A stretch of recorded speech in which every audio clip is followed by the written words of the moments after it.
Everyone and welcome to academy for civil excellence. और आज की वीडियो में हम एनालाइज करेंगे रिसेंटली कंडक्टेड पंजाब पीसीएस के प्रीलिम्स का एग्ज़ाम, और इसे हम एनालाइज करेंगे कि आपके लिए अपकमिंग यूपीएससी प्रीलिम्स 2026 में क्या क्या इम्पोर्टेंट हो सकता है। और जब आप आज की वीडियो देखेंगे आप ये जान के शॉक हो जाएंगे, या फिर ये जानकर आपको बहुत हैरानी होगी कि थीम्स सेम रहती हैं, चाहे वो यूपीएससी का एग्ज़ाम हो या किसी स्टेट पीसीएस का एग्ज़ाम। थीम्स पर्टिकुलर सब्जेक्ट से और इम्पॉर्टेंट टॉपिक्स पर्टिकुलर सब्जेक्ट से सेम रहते हैं। साथ ही साथ हमें इस पेपर से कुछ इंसाइट्स मिलेंगी अबाउट इम्पॉर्टेंट करंट अफेयर्स, कि कौन कौन से करंट अफेयर्स इम्पॉर्टेंट हैं, न्यूज़ में हैं, जिनसे रिलेटेड आपके यूपीएससी के एग्ज़ाम में भी क्वेश्चन पूछा जा सकता है। So let's begin. सबसे पहला क्वेश्चन देखिए, in reference to money bill. Money bill के बारे में सवाल पूछा गया है, और हम हमेशा बात करते हैं, अगर आपने पॉलिटी के पीवाईक्यूज अच्छे से एनालाइज करें तो आपको एक बात समझ में आई होगी that parliament is a very important theme. हर साल आपको 3 से 4 सवाल पार्लियामेंट से ज़रूर देखने को मिलते हैं, और पार्लियामेंट में ही आगे जो उसका एक्सटेंडेड पार्ट है जो आपके लक्ष्मीकांत में दिया हुआ है, दैट इज़ मनी बिल। देखिए वहाँ पर डिफरेंट बिल्स दे रखे हैं, आपका मनी बिल रखा है, कॉन्स्टिट्यूशनल अमेंडमेंट बिल दे रखा है। ये सारे बिल्स के बारे में आपको थोड़ा पता होना चाहिए। देखो मनी बिल के बारे में हम बात करते हैं। फर्स्ट स्टेटमेंट है constitution defines money bill. Second है it can be introduced only by a minister and that too only on the recommendation of the president. Third, there shall be endorsed on every money bill when it is transmitted to Rajya Sabha and when it is presented to president for accent the certificate of speaker of Lok Sabha signed by him, that is a money bill. सबसे पहले तो मैं आपको दिखाना चाहती हूँ कि money bill के बारे में कितनी बार यूपीएससी भी क्वेश्चन पूछ चुकी है। आप यहाँ पे देखिए एनडीए 2016 में, सीडीएस 2022 में, यूपीएससी सीएससी 2018 में, सीएपीएफ 2014 में लगातार मनी बिल से सवाल पूछे जाते हैं। और मैंने हमेशा बोला है कि अगर पॉलिटी की बात करेंगे तो लक्ष्मीकांत एक ऐसी किताब है जिसको आपको कवर टू कवर पढ़ना चाहिए, और ये एक ऐसी किताब है जिसमें से आप कुछ भी छोड़ने का आपके पास ऑप्शन नहीं है। तो सबसे पहले हम नीचे वाले क्वेश्चंस कर लेते हैं और फिर हम वापस आएंगे। देखें यहाँ पर एनडीए 2016 में क्वेश्चन पूछा गया, which one of the following statements about money bill is correct. Number 1, a bill shall be deemed to a money bill only if it provides for imposition of fines or penalties. A money bill shall be introduced in the Rajya Sabha. The Rajya Sabha can reject the money bill, and the Speaker of Lok Sabha finally decides if it is a money bill should any dispute about it arise. देखिए यहाँ पर जो answer है वो है D statement, कि speaker का, जो लोकसभा का स्पीकर है, उसका डिसीजन फाइनल होता है। Rajya Sabha can reject the money bill, ये स्टेटमेंट गलत है। शैल बी इंट्रोड्यूस्ड इन राज्यसभा, ये भी गलत है, लोकसभा के अंदर इंट्रोड्यूस किया जाता है। और आपका जो मनी बिल है only if it provides for नहीं है, आर्टिकल 110 के अंदर और भी बहुत सारी चीजें दे रखी हैं, अभी हम उसके बारे में बात करेंगे। नेक्स्ट देखिए, सीडीएस 2022 में क्वेश्चन पूछा गया, which one of the following statements about money bill is correct. Money bill cannot be introduced in the council of states. ये देख रहे हैं आप यहीं पे statement. The council of states has no power to reject or amend the money bill. The speaker of Lok Sabha has the sole and final power in deciding whether a bill is a money bill or otherwise. And the council of states has no power to discuss the money bill. यहाँ पर not correct पूछा गया है, कि not correct क्या है, यहाँ पर आंसर है D option. Council of states के पास डिस्कस यानी कि डिस्कस करने की पावर मनी बिल को है। ठीक है, आप रिजेक्ट नहीं कर सकते, डिस्कस जरूर कर सकते हैं। ठीक है, नेक्स्ट क्वेश्चन सीएससी 2018 में जो पूछा गया, that is regarding money bill, which of the following statements is again not correct पूछा गया है। Number 1, a bill shall be deemed to be a money bill if it contains only provisions relating to imposition, abolition, remission, alteration और regulation of any tax. यहाँ पर आप देख रहे हैं ओनली लगाया हुआ है, तो ध्यान से पढ़ने की जरूरत है। अ money bill has provisions for custody of consolidated fund of India और contingency fund of India. A money bill is concerned with appropriation of money out of contingency fund of India. A money bill deals with regulation of borrowing of money or giving of any guarantee by government of India. यहाँ पर answer है statement c, a money bill is concern with appropriation of money out of contingency fund of India, ये गलत है statement. Next देखें आप, CAPF 2014 में भी सवाल पूछा गया, which of the following statements related to money bill is not correct. आपने एक चीज देखी, सारे के सारे क्वेश्चंस एक जैसे हैं कि मनी बिल से रिगार्डिंग कौन सा स्टेटमेंट जो है वो करेक्ट है या फिर नॉट करेक्ट है, ज्यादा तो नॉट करेक्ट वाले ही देखने को मिल रहे हैं। इससे हमें समझ में आता है एक तो इंपॉर्टेंट थीम, और दूसरा हमें समझ में आता है स्टाइल ऑफ आस्किंग क्वेश्चन, जिस पर हमें ध्यान देने की जरूरत है। क्योंकि अगर हम एक बार यूपीएससी का स्टाइल ऑफ आस्किंग क्वेश्चन समझते हैं तो हमें समझ में आता है कि क्या पढ़ना है, कितना पढ़ना है, और सबसे इंपॉर्टेंट कैसे पढ़ना है, हमारा माइंडसेट क्या होना चाहिए। चले 2014 का क्वेश्चन देखें CAPF का, which of the following statement related to money bill is not correct, it can not be introduced in council of states. ठीक है, ये सही है। If any question rises whether bill is money bill और not, decision of speaker is final, ये भी सही है, ऊपर ही हमने बात की है। In case of deadlock over money bill, president can summon a joint sitting of the parliament, अरे ये गलत है, जब है ही नहीं, उसको रिजेक्ट करने की पावर ही नहीं है, तो डेडलॉक कैसा, और डेडलॉक नहीं तो जॉइंट सिटिंग कैसी, तो जॉइंट सिटिंग इसके लिए नहीं बुलाई जाती। अ money bill can not be introduced except on the recommendation of president, ये स्टेटमेंट भी सही है। तो नॉट करेक्ट क्या है इसमें, स्टेटमेंट सी। चलिए सबसे पहले हम देख लेते हैं लक्ष्मीकांत में आपकी मनी बिल के बारे में क्या दे रखा है। मैं एक चीज हमेशा बोलती हूं, that Laxmikanth is all what you need for polity in prelims. आपको इससे ज्यादा और कुछ आवश्यकता नहीं है। देखिए आर्टिकल 110 जो है वो कॉन्स्टिट्यूशन का, वो क्लियरली डील करता है with definition of money bill. आपको एक चीज बहुत ध्यान से याद रखनी है जो आपके लिए बड़ी इंपॉर्टेंट है for the point of view of exam, कि कॉन्स्टिट्यूशन के आर्टिकल्स, याद रखिएगा कि कॉन्स्टिट्यूशन के आर्टिकल्स या फिर कॉन्स्टिट्यूशन बहुत कम चीजें क्लियरली डिफाइन करता है, बहुत कम चीजें क्लियरली डिफाइन करता है। कहीं पर भी अगर स्टेटमेंट में दे रखा है constitution defines this, constitution defines this, ये एक यूपीएससी का ट्रैप होता था पहले, ये यूपीएससी का ट्रैप होता था पहले, क्योंकि ज्यादा चीजें कॉन्स्टिट्यूशन क्लियरली या एक्सप्लिसिटली डिफाइन नहीं करता। तो इन चीजों के बारे में आपका स्पेशल फोकस होना चाहिए। देखें यहाँ पे आर्टिकल 110 जो है ऑफ कॉन्स्टिट्यूशन, वो डील करता है with definition of money bill, मतलब मनी बिल को डिफाइन किया गया है। It states that bill is deemed to be a money bill if it contains only provisions dealing with all of और any of the following matters. कह रहे अब एक बिल मनी बिल सिर्फ तभी बनेगा जब ये सारी या इनमें से कोई इकलौती प्रोविजन उस बिल के अंदर होगी। ये चीज आपको याद रखनी है, मतलब इसके अलावा और कुछ नहीं हो सकता है। सबसे पहला है इम्पोजिशन, अबॉलिशन, रेमिशन, ऑल्टरेशन और रेगुलेशन ऑफ एनी टैक्स। मतलब अगर आपको किसी टैक्स को इम्पोज करना है, अबॉलिश करना है, रेमिशन करना है, थोड़ा सा ऑल्टरेशन उसमें करनी है, रेगुलेशंस करनी है। तो second, regulation of borrowing of money by the union government. Third, custody of consolidated fund of India or contingency fund of India, the payment of money into or withdrawal of money from any such fund.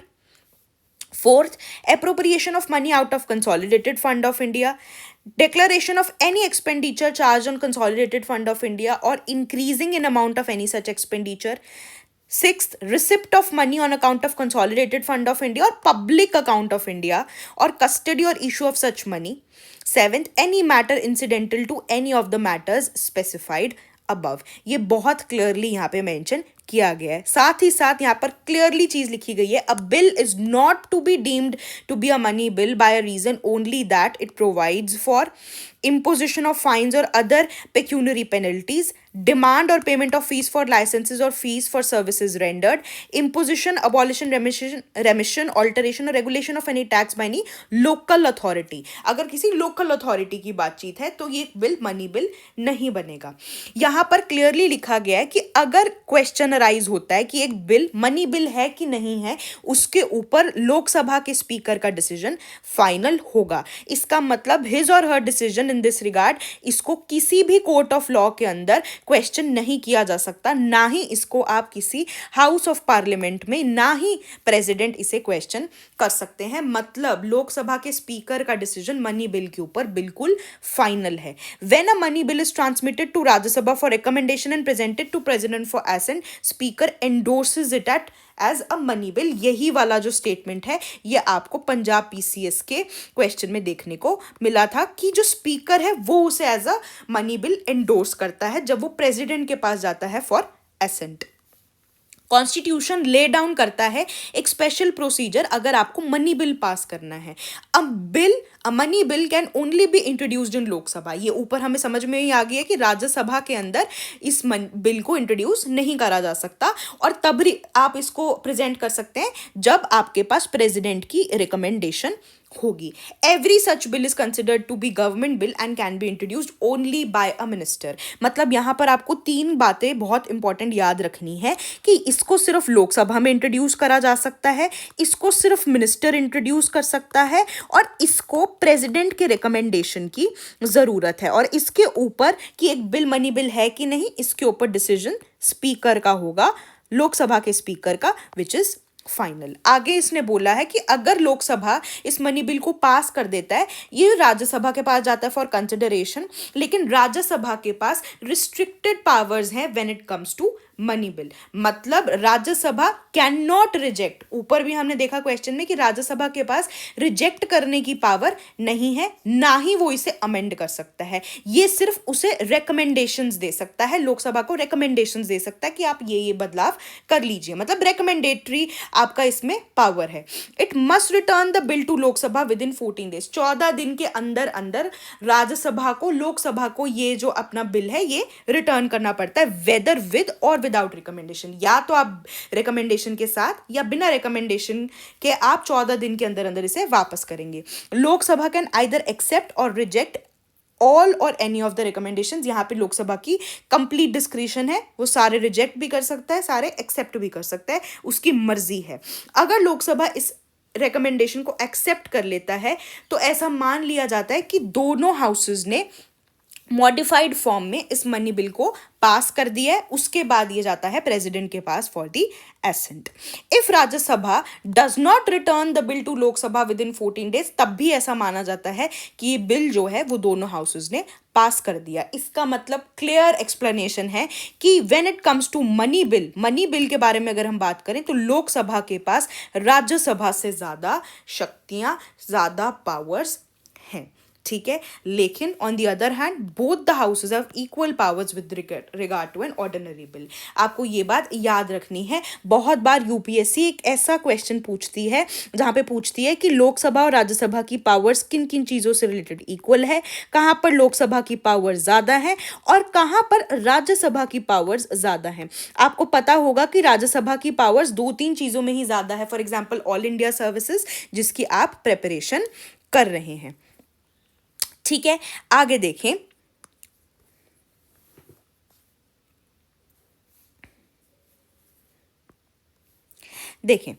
अगर हम वापस अपने इस question के ऊपर आए तो हम बात करते हैं, यहां पर सीधा पूछा गया constitution defines the money bill.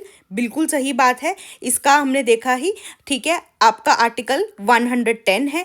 ठीक है, it can be introduced only by a minister and that too only on the recommendation of president. ये भी बिल्कुल सही स्टेटमेंट है।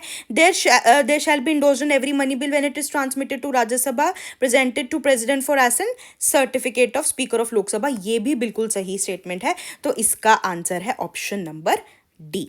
इसका आंसर है option number D. Moving on to next question. देखें, जस्ट अ सेकेंड।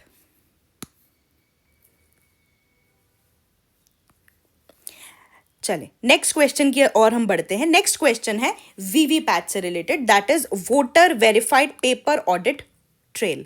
ठीक है, वीवीपैट सबसे पहला स्टेटमेंट है, it stands for visible voting paper for adding transparency. When a vote is cast, a slip is printed and remains exposed through a transparent window for 7 seconds, showing the serial number, name and symbol for the candidate. Third, VVPAT were first used in a by-election in Nagaland in 2013. देखिए, ये बड़ा important question है। CAPF 2019 में भी VVPAT को लेके question पूछा गया था। ये पूछा गया था कि वीवीपैट सिस्टम जो है वो पहली बार कब यूज हुआ था, तो it is in B Noksen assembly constituency Nagaland. इससे हमें ये बात तो समझ में आ गई। इसका मतलब जो ये वाला स्टेटमेंट है बाय इलेक्शंस इन नागालैंड 2013 वाला, ये तो बिल्कुल सही है। It stands for visible voting paper for adding transparency, ये गलत है। इसकी फुल फॉर्म है voter verified paper audit trail. इसका मतलब हमें समझ में आ गया कि अगर पहला गलत है और तीसरा सही है तो आपका ना तो ये हो सकता है, ठीक है ना, ये हो सकता है। अब हमें सेकंड वाली चीज देखनी है, इससे पहले हम समझते हैं कि वीवीपैट क्या है। देखो, VVPAT machine is attached to a ballot unit of EVM. EVM आपको पता है बड़ा न्यूज में रहता है कि इलेक्ट्रॉनिक वोटिंग मशीन होती है, उसके साथ एक बैलेट यूनिट अटैच होता है, वीवीपैट मशीन। ठीक है, इससे क्या होता है कि जब वोटर वोट करता है तो आप विजुअली वेरीफाई कर सकते हो कि आपने जिसको वोट कास्ट किया उसी को वोट डाला है कि नहीं डाला है। विजुअल वेरिफिकेशन कैसे होगी, जैसे आप वोट कास्ट करेंगे, एक प्रिंट जो स्लिप है ना, एक पेपर की स्लिप जो है वो प्रिंट होकर बाहर आएगी, उसके ऊपर जो भी वोटर ने दबाया होगा वो उसके ऊपर छपा हुआ होगा। ठीक है, slip of the paper with candidates detail is briefly displayed for verification behind a glass window. ठीक है, ये जो स्लिप है पेपर की जिसके ऊपर कैंडिडेट की डिटेल्स होती हैं, ये थोड़ी देर के लिए यहाँ पर लिखा भी है, ब्रीफली डिस्प्ले की जाती है for verification behind a glass window, giving the voter 7 seconds before dropping it into a compartment below. सिर्फ 7 सेकेंड्स होते हैं, आप वेरीफाई कर सकते हो, उसके बाद वो स्लिप खुद ब खुद कंपार्टमेंट में गिर जाती है। Voters are not allowed to take VVPAT slip home. ये चीज़ बहुत इंपॉर्टेंट है। लोगों को लगेगा कि अच्छा स्लिप बाहर आई है तो मैं घर लेके जा सकता हूँ, ऐसा नहीं है, आप इसको घर पर लेकर नहीं जा सकते, क्योंकि इसका काम सिर्फ और सिर्फ विजुअल वेरिफिकेशन है, as it is used to verify votes in 5 randomly selected polling booths. और कभी कभार ट्रांसपेरेंसी के लिए भी इनको रैंडमली सिलेक्ट किया जाता है ताकि वोट्स वेरीफाई हो सकें। Concept enhances trust in the voting process by enabling physical verification. इससे क्या होता है कि जो भी सिटीजन्स होते हैं उनका ट्रस्ट बढ़ता है इलेक्शन प्रोसेस पे, डेमोक्रेसी के ऊपर, क्योंकि आप विजुअली आपको पता है कि मैंने जिसको वोट डाला है उसी को वोट गया है। ठीक है, तो यहां पर क्या बोला गया है, when a vote is cast a slip is printed remains exposed through a transparent window for 7 seconds showing a serial number, name and symbol of candidate. बिल्कुल सही बात है, तो इसका आंसर है सी 2 एंड 3। ठीक है, मूविंग ऑन, आगे बढ़ते हैं नेक्स्ट क्वेश्चन की तरफ। यहाँ पर देखिए ज्योग्राफी का सवाल है, और बहुत ही, मैं बोलूँगी इसको, ये कोई ज़्यादा डिफिकल्ट सवाल नहीं है। आपने अगर बेसिक स्टैटिक ज्योग्राफी भी ध्यान से पढ़ी है तो आप इस क्वेश्चन को ईजिली कर सकते थे। क्वेश्चन देखिए, एक तरफ दे रखे हैं process of formation of mountains और दूसरी तरफ दे रखे हैं एग्जाम्पल्स। फर्स्ट है collision of 2 continental plates, convergence of oceanic and continental plate, upward और downward movement of blocks and residual mountains, Himalayas, black forest, Andes, Scottish highlands. देखिए, कोलिजन ऑफ 2 कॉन्टिनेंटल प्लेट्स बिल्कुल सही है, हिमालयाज। कौन से हिमालयाज, कौन सी 2 कॉन्टिनेंटल प्लेट से बना है, एक है इंडियन प्लेट और एक है यूरेशियन प्लेट। ये बात आपको पता होगा कि इंडियन प्लेट अभी भी मूवमेंट में है, यूरेशियन प्लेट से टकराती रहती है, और जब एक प्लेट सबडक्ट होती है तो आपके हिमालयास फॉर्म होते हैं। इसीलिए हिमालयास जो है वो यंग फोल्ड माउंटेन्स हैं, और क्योंकि इंडियन प्लेट अभी भी मूवमेंट में है इसीलिए हिमालयास की हाइट जो है वो भी बढ़ती जा रही है। ये बात तो हमें पता ही है। उसके बाद conversion of oceanic and continental plate, इसका जो है दैट इज योर 3 एंडीज। अब आप मुझे कमेंट सेक्शन में बताएंगे कि रॉकीज किस टाइप के माउंटेन्स हैं।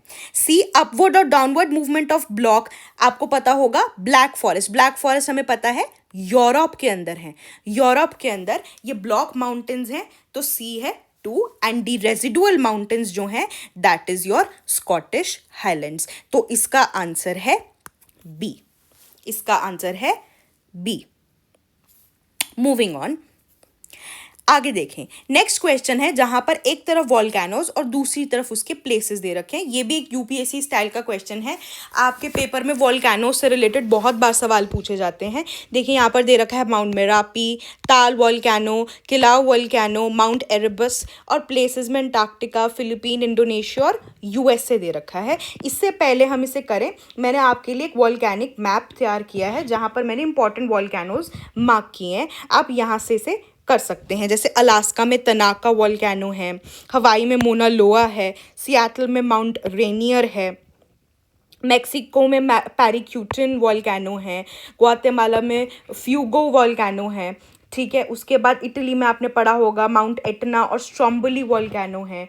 फिर कामचटका पेनिनसुला भी बहुत न्यूज़ में रहता है, यहाँ पे शिवल्यूक वॉल्केनो है, क्राकोता और ईबू वॉल्केनो ये हैं, इंडोनेशिया में मेरापी है, ठीक है, यहाँ पर टोंगा वॉल्केनो है, तो आप यहाँ से इसे कवर कर सकते हैं।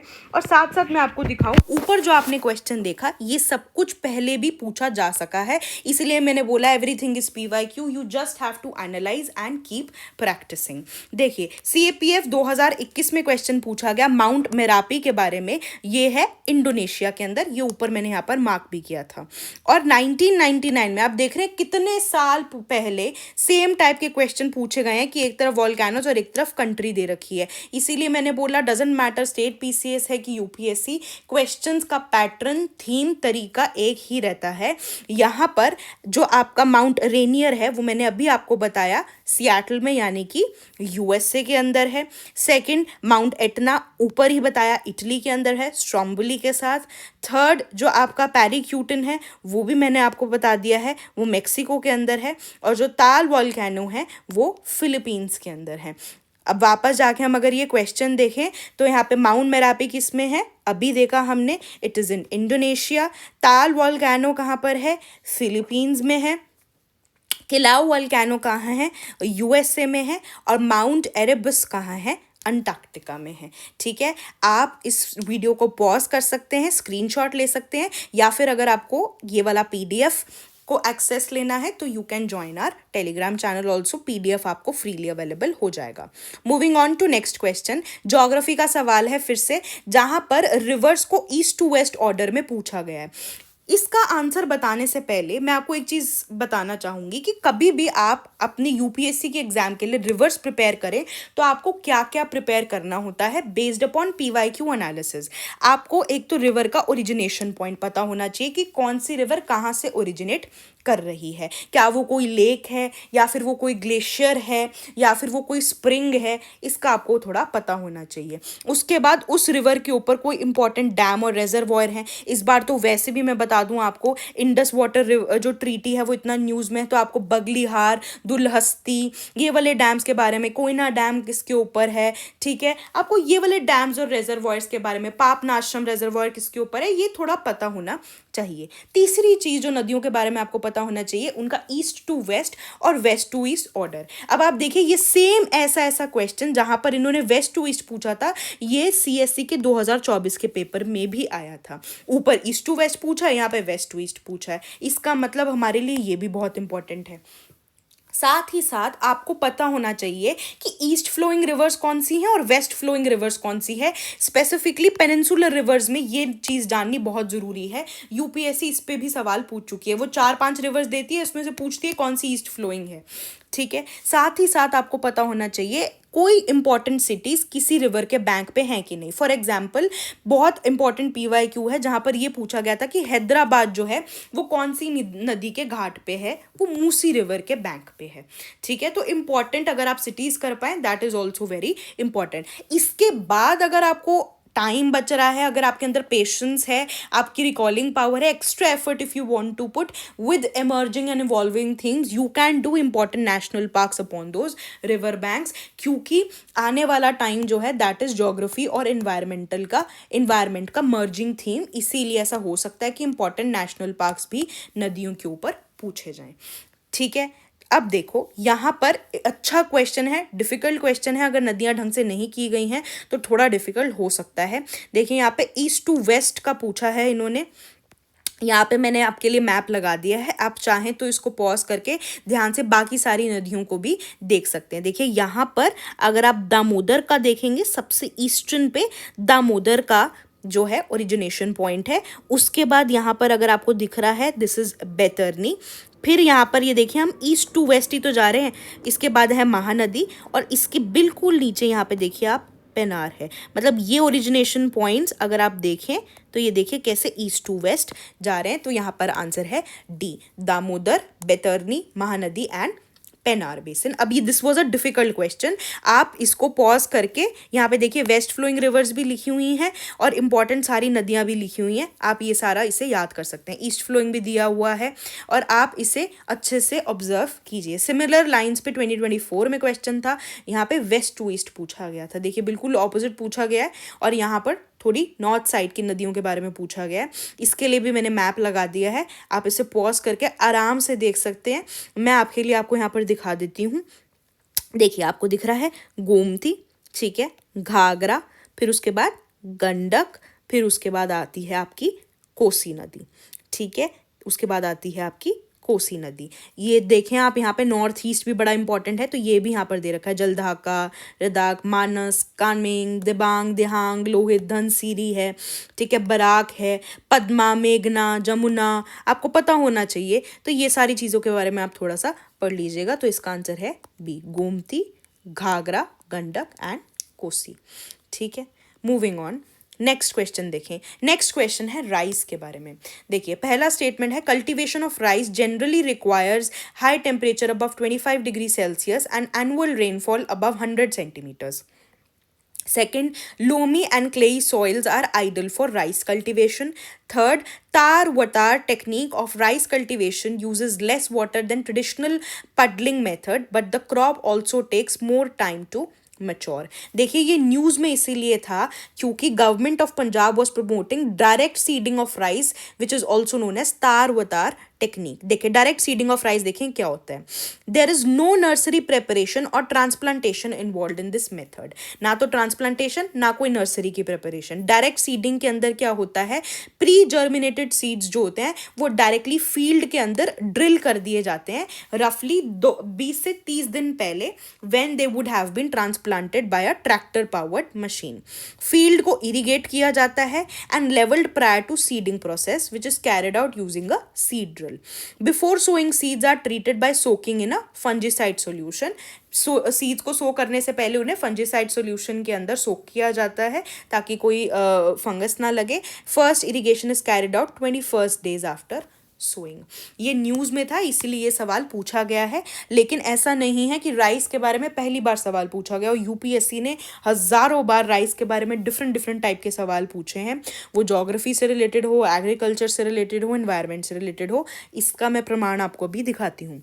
देखिए यूपीएससी सीएससी के 1994 के पेपर में सीधा पूछा गया आइडल क्लाइमेटिक कंडीशंस राइस की कल्टीवेशन के लिए क्या है.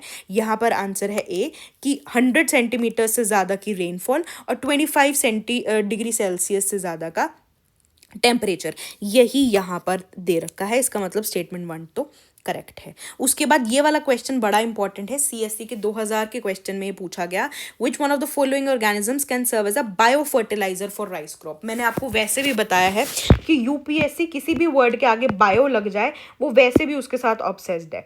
Which one of the following organisms can serve as a bio fertiliser for rice crop. इसका आंसर है A, blue green algae, specifically cyanobacteria. यहाँ पे मैंने आपके लिए लिख दिया है. इसको as a bio fertilizer use किया जा सकता है. सीडीएस 2008 में क्वेश्चन पूछा गया एनवायरनमेंट के पर्सपेक्टिव से कि विच one of the following gases is released from rice field in the most prominent quantities. कि जब पानी खड़ा रहता है चावल के खेत में तो कौन सा जो गैस है वो ज़्यादा देखने को मिलती है, हमें पता है मीथेन. यहीं से आपको क्या याद रखना और क्या आगे पूछा जा सकता है आपके पेपर में, मीथेन के एमिटर्स आपको असेंडिंग ऑर्डर में थोड़ा से पता होने चाहिए. देखिए अगर हम ओवरऑल नेचुरल ह्यूमन में से बात करें तो मीथेन ऑब्वियसली ह्यूमन सोर्स ज़्यादा है नेचुरल से. नेचुरल में सबसे ज़्यादा जो मीथेन एमिट होती है वो वेटलैंड से होती है. फिर टर्माइट्स. अब टर्माइट्स क्या, टर्माइट्स के गट में जब फूड डाइजेस्ट होता है तो वो मीथेन रिलीज करते हैं. फिर ओशंस, फिर मीथेन हाइड्रेट्स. और ह्यूमन सोर्स में ये देखिए आप एग्रीकल्चर, जिसकी वजह से ये सवाल पूछा गया. Fossil fuels very important, news में रहते हैं, ये बात भी पता होनी चाहिए कि फॉसिल फ्यूल से भी मीथेन एमिट होती है. सीडीएस 2021 के पेपर में भी राइस को लेके सवाल पूछा गया कि it is a kharif crop. Oss, Aman and Boro are its 3 different growing periods in an agriculture year. About 1/4 of total cropped area of India is under its cultivation. यहाँ पर आपको क्रॉप पहचाननी थी, इसका आंसर था राइस. यहाँ पर आपके लिए जानने वाली बात क्या है कि Oss, Aman and Boro are its 3 different growing periods in an agriculture year. ठीक है. मूविंग ऑन, वापस जाते हैं. यहाँ पर देखिए loamy and clayey soils are ideal for rice cultivation. बिल्कुल सही बात है. यहाँ पर आपको जो चीज़ याद रखनी है कि थर्ड स्टेटमेंट गलत है. तार बटार technique of rice cultivation uses less water than traditional puddling method. Crop also takes more time to mature. ये गलत है स्टेटमेंट. इसका आंसर है ए, 1 and 2 ओनली. और एक और चीज़ मैं आपको बता दूं, आपने सिस्टम ऑफ राइस इंटेंसिफिकेशन के बारे में पढ़ा होगा, उसके बारे में भी क्वेश्चन पूछा गया था। मैं आपको साथ साथ राइस के बारे में कुछ चीज़ें यहीं पर करवा देती हूँ ताकि आपका यहीं पे प्रिपेयर हो जाए। देखें, यहाँ पर साफ लिखा हुआ है राइस के लिए रेनफॉल चाहिए 100 सेंटीमीटर्स की, temperature more than 25 degree Celsius. India second largest producer है बट लार्जेस्ट एक्सपोर्टर है। वाटर इंटेंसिव क्रॉप है, इसीलिए मिथेन पोल्यूट होता है, मिथेन एमिट होता है, पानी खड़ा रहता है। ईस्ट और वेस्ट में बात करें तो ईस्टर्न कोस्ट जो है वो वेस्टर्न कोस्ट से ज़्यादा प्रोड्यूस करता है rice. Very important. International rice research institute कहाँ है? फिलीपींस के अंदर। म्यांमार जो है it is known as rice bowl of far east, और Thailand is known as rice bowl of south east Asia. ये चीज़ आपको याद रखनी है। 1/4 of countries total cropped area जो है वो राइस को जाता है, और यही वाली स्टेटमेंट यहाँ पर आपने देखी थी। ठीक है, वेस्ट बंगाल जो है वो लार्जेस्ट प्रोड्यूसर है। ठीक है, यहाँ पर high clay content preferred soils जो हैं वो प्रेफर की जाती हैं, और एलुवियल सॉइल। ठीक है, ये है राइस के बारे में, और इस बार राइस पर क्वेश्चन आपको देखने को मिल सकता है पेपर में। मूविंग ऑन, नेक्स्ट क्वेश्चन देखें। इन्वायरमेंट का सवाल है और स्टैटिक का सवाल है। और देखो, हमें पता है environment when it comes to UPSC CSC, environment के जो क्वेश्चंस हैं वो बहुत ज़्यादा अनसर्टन है, करंट अफेयर्स इम्पैक्टेड है। इसका मतलब अगर कोई इन्वायरमेंट का स्टैटिक का सवाल आता है, हमारे पास बिल्कुल भी ऑप्शन नहीं है कि हम उसे गलत कर दें, हमारे पास बिल्कुल ऑप्शन नहीं है। यहाँ पर आप देखें statement 1, biological communities increase in diversity as they proceed through seral stages to climax. Statement 2, in most of landscapes we see around us, successions are often arrested naturally or by human activities. सबसे पहले इसको answer करने से पहले ecological succession का concept समझें। देखें, ecological succession क्या होती है? इकोलॉजिकल सक्सेशन मतलब आगे बढ़ना। कह रहे ये एक ऐसा प्रोसेस है जहाँ पर प्लांट और animal communities in an area बदलते हैं, चेंज होते हैं over time due to large scale changes. या तो बदलाव आ रहे हैं या फिर डिस्ट्रक्शन हो रही है। अब इकोलॉजिकल सक्सेशन यानी कि जो बदलाव की स्पीड होगी वो इन्फ्लुएंस होती है ज्योग्राफिकल लोकेशन से, और ऐसा देखा गया है कि it occurs faster in areas in the middle of large continent. ये बात आपको याद रखनी है, very very important, super important statement है ये। अब अगर हम इकोलॉजिकल सक्सेशन के स्टेजेस की बात करें, सबसे पहले आता है पायोनियर कम्युनिटी। पायोनियर का क्या मतलब होता है? जो फर्स्ट है, फर्स्ट टू बिगिन, किसी ने कुछ शुरू किया है। पायोनियर कम्युनिटी कौन सी है? जो पहला plant to colonise any area. फिर उसके बाद आती हैं सिरल स्टेजेस यानी कि सक्सेशनल स्टेजेस। ये होती हैं प्रोग्रेसिव सीरीज ऑफ चेंजेस जहां पे एक कम्युनिटी दूसरे को रिप्लेस करती है। ठीक है, इसे सिरल कम्युनिटी भी बोलते हैं, ट्रांजिशनल कम्युनिटीज। ठीक है, यहाँ पर प्रोडक्टिविटी बढ़ती है, न्यूट्रिएंट शिफ्ट होता है, ऑर्गेनिज्म डाइवर्सिटी बढ़ती है, फूड वेब कॉम्प्लेक्स बनता है, और लास्ट कौन सी होती है? क्लाइमैक्स कम्युनिटी, जो कि एक फाइनल स्टेज होती है।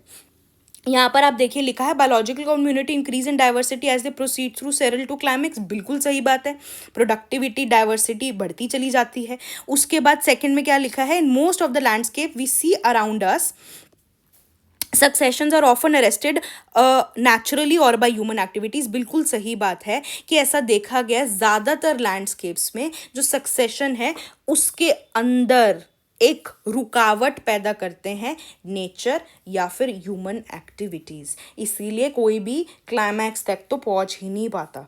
ठीक है, ये चीज़ आपको याद रखनी है। So answer is A, both statement 1 and 2 are correct. ये चीज़ आपको याद रखनी है। मूविंग ऑन, नेक्स्ट क्वेश्चन देखें। साइंस एंड टेक का सवाल है about microplastics, very very important, constantly in news, this can be asked in your UPSC 2026 also. इसीलिए मैंने बोला था आपको बहुत सारे क्वेश्चंस ऐसे भी मिलेंगे जो यहाँ से आपके लिए आई वुड से एक मोटिवेशन बनेंगे कि हमें ये वाले टॉपिक्स और अच्छे से प्रिपेयर करके जाना चाहिए। देखें, आप देखें माइक्रोप्लास्टिक्स कितना ज़्यादा न्यूज़ में रहता है। ठीक है, कि ग्राउंड वाटर, कर्नाटका के ग्राउंड वाटर के अंदर माइक्रोप्लास्टिक मिला। ठीक है, then there is micro bacteria found in these fermented food help rid us body of our microplastics. ठीक है, स्पॉन्ज, ठीक है, has concerning side effects. Washing, जो हम स्पॉन्ज यूज़ करते हैं डिश वॉशिंग के अंदर, उसके अंदर भी प्रॉब्लम। माइक्रोप्लास्टिक्स और नैनो प्लास्टिक्स, बायो एक्यूमुलेशन। ठीक है, ह्यूमन ब्रेन के अंदर आप देख सकते हो माइक्रोप्लास्टिक्स, तो न्यूज़ में रहता है, आ सकता है। सबसे पहले हम पढ़ते हैं माइक्रोप्लास्टिक होता क्या है। देखो, microplastics are plastics less than 5 millimetres in diameter. 5 millimetre से कम के डायमीटर वाले प्लास्टिक्स हैं आपके microplastics, it is harmful to our ocean and aquatic life, obvious reasons, bio accumulation भी है और बायो मैग्निफिकेशन भी है। Under the influence of solar UV radiation, wind current and other natural factor, plastic fragments into smaller particles. ये solar UV radiation आपको याद रखना है कि विंड करंट ये सब तो याद रह जाएगा। इनके इन्फ्लुएंस के अंदर जो आपका प्लास्टिक है वो छोटे छोटे पार्टिकल्स में टूटना शुरू हो जाता है, और जब उसका साइज 5 मिलीमीटर से कम हो जाता है दे फॉर्म माइक्रोप्लास्टिक्स। और अगर उसका साइज 100 नैनोमीटर से कम हो जाता है दैट इज नैनोप्लास्टिक्स। ये आपको क्लियरली पता होना चाहिए। क्लासिफिकेशन की बात करें, primary microplastics and secondary microplastics. Primary microplastics वो होते हैं जो कि कमर्शियल यूज के लिए बनाए जाते हैं, ठीक है, और या फिर माइक्रोफाइबर्स, कपड़ों से, क्लोथिंग से, टेक्सटाइल से जो श्रेड होते हैं। एग्जाम्पल क्या है यहाँ पे, microbeads, very very important. Microbeads सबसे ज़्यादा देखने को मिलती हैं आपके पर्सनल केयर प्रोडक्ट्स में, आपके स्किन केयर में, आपके मेकअप में, इसमें plastic pellets and plastic fibres. Secondary microplastics वो होते हैं जब लार्जर प्लास्टिक छोटे साइज में टूटती है, ब्रेक डाउन होती है, सच एज वाटर बॉटल्स, उसे बोलते हैं सेकेंडरी माइक्रो प्लास्टिक। अब माइक्रोप्लास्टिक हमारी बॉडी में एंटर कैसे करता है, देखिए, एक तरीका है इनहेलेशन का, सांस लेके, ठीक है। जब सिंथेटिक टेक्सटाइल्स जो होती हैं, plastic items wear and tear होती है, तो आप इनहेलेशन के थ्रू अंदर आपके इनहेल होते हैं माइक्रोप्लास्टिक। दूसरा है डाइटरी इनटेक, वही मैंने बोला, बायो एक्यूमुलेशन, बायो मैग्निफिकेशन। अब अगर एक्वेटिक लाइफ इंपैक्ट हो रही है, वो सी फूड आपकी प्लेट पर आएगा तो आपके इनटेक में भी चला जाएगा, तो सी फूड हो गया, सॉल्ट हो गया, बियर, हनी। उसके बाद बॉटल्ड वाटर, आप प्लास्टिक बॉटल्स में पानी लेते हैं। और जो लास्ट तरीका है माइक्रोप्लास्टिक्स का बॉडी में एंटर करने का, that is dermal absorption. Dermal मतलब आपको पता ही होगा, आपकी स्किन की जो लेयर है जिसे हम एपिडर्मिस बोलते हैं, डर्मल अब्जॉर्प्शन मतलब जैसे कि ऊपर उसने बोला ना, माइक्रोबीड्स इन पर्सनल केयर प्रोडक्ट्स, कॉस्मेटिक्स के थ्रू, कंज्यूमर प्रोडक्ट्स के थ्रू, पर्सनल केयर आइटम्स के थ्रू आपकी स्किन के अंदर एब्जॉर्ब होते हैं। माइक्रोप्लास्टिक्स जो होते हैं उसके अंदर कार्बन और हाइड्रोजन एटम्स होते हैं, फाउंड इन पॉलीमर चेन्स, ठीक है। तो ये आपने माइक्रोप्लास्टिक्स के बारे में समझा। अब आप क्वेश्चन पढ़िए। फर्स्ट है, they are small pieces of plastic less than 5 millimetre in length, बिल्कुल सही स्टेटमेंट है। They consist of carbon and hydrogen atoms in polymer chains, ये भी सही है।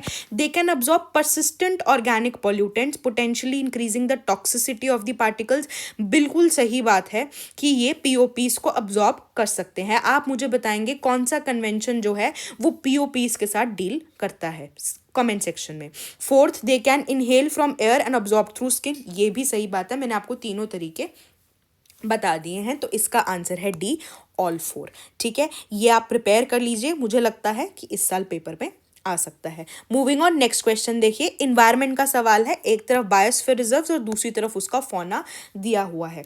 देखिए, वैसे मुझे पता है कि ग्रीन एटलस सीरीज थोड़ी सी स्लो आ रही है, but I will try to complete it on time. जितना हो गया आप उतना ज़रूर देखें, स्पीशीज़ की वीडियो ज़रूर देखें।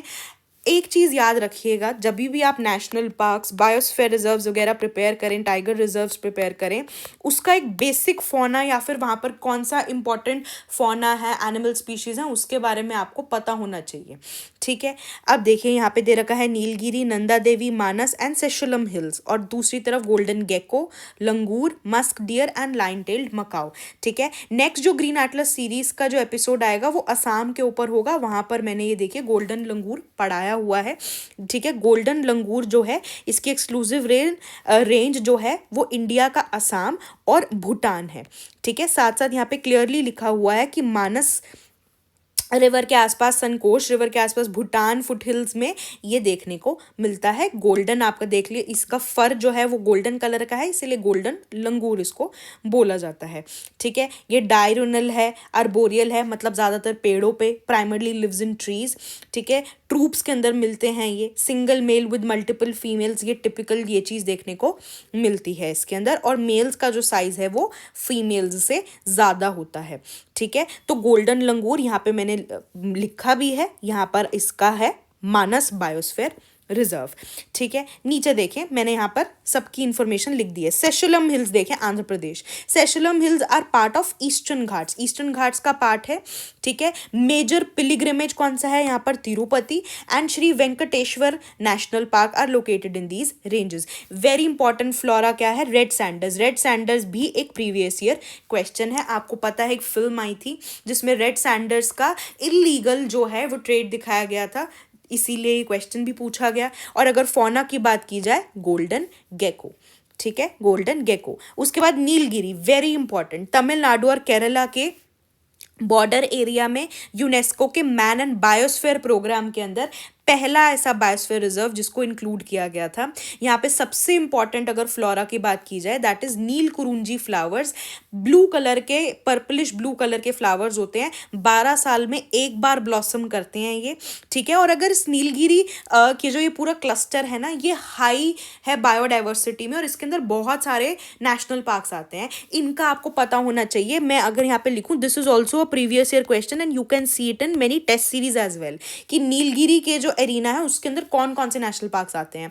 आपको बाय हार्ट नाम याद होना चाहिए, Mudumalai, Mukurthi, Nagarhole, Bandipur, Wayanad, Sathyamangalam, silent valley national parks, ये सारे के सारे जो हैं ये नीलगिरी के सब क्लस्टर में आते हैं, ठीक है। मेजर फौना की बात की जाए, lion tailed macaque, very very important. Nilgiri tahr भी आपको याद होना चाहिए, लेकिन नीलगिरी ताहर नाम से नीलगिरी दिख रहा है इसीलिए मैं बोल रही हूँ।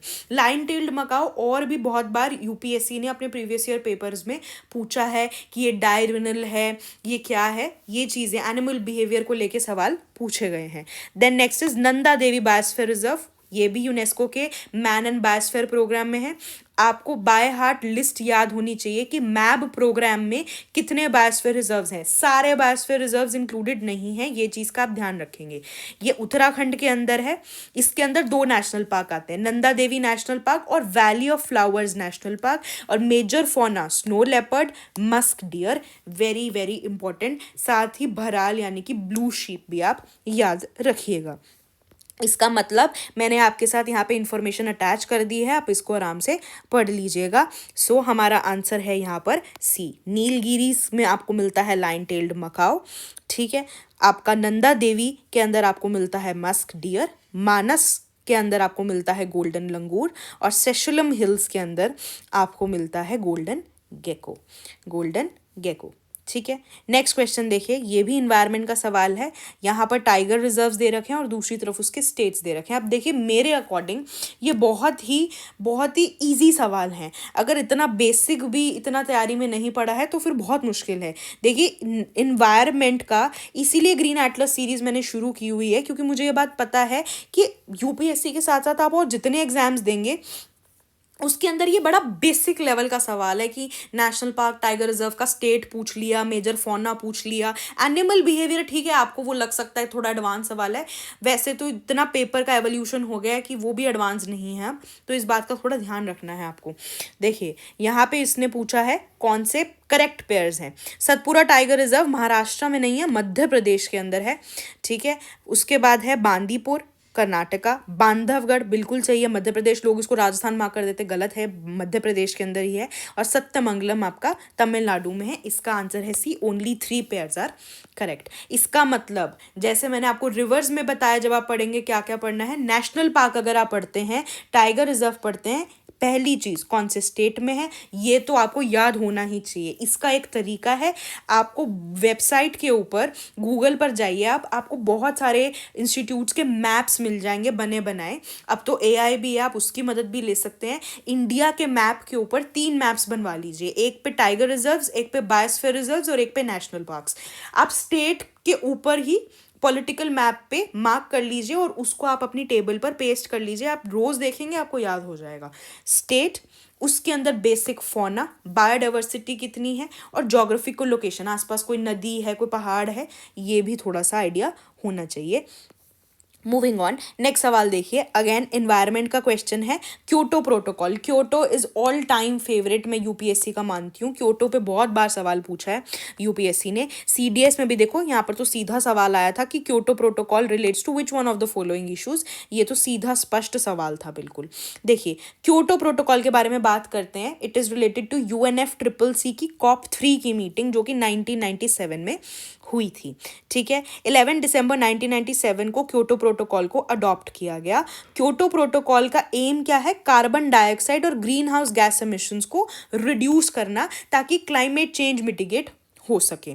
और इसकी टारगेट गैसेस देखो कौन सी हैं, इसमें है carbon dioxide, methane, nitrous oxide, hydrofluorocarbon, perfluorocarbon and sulphur hexafluoride, that is SF6। ये आपको बाय हार्ट याद होना चाहिए और यही इसने यहाँ पर पूछ लिया, यही यहाँ पर आपने पूछ लिया कि कौन कौन सी गैसेस क्योटो प्रोटोकॉल के अंदर जो हैं वो कवर की जाती हैं। देखिए आप यहाँ पे मीथेन है, बिल्कुल है, कार्बन डाइऑक्साइड है, बिल्कुल है, नाइट्रिक ऑक्साइड नहीं है, नाइट्रस ऑक्साइड है, ठीक है, नाइट्रिक नहीं है, नाइट्रस ऑक्साइड है, हाइड्रोक्लोरोफ्लोरोकार्बन है, नहीं है, हाइड्रोफ्लोरोकार्बन है, हाइड्रोक्लोरोफ्लोरोकार्बन नहीं है, परफ्लोरोकार्बन है, बिल्कुल है, ठीक है, सल्फर हेक्साफ्लोराइड है, बिल्कुल है। तो इसका मतलब आंसर क्या है आपका 1, 2, 5 एंड 6, मतलब आंसर है ए।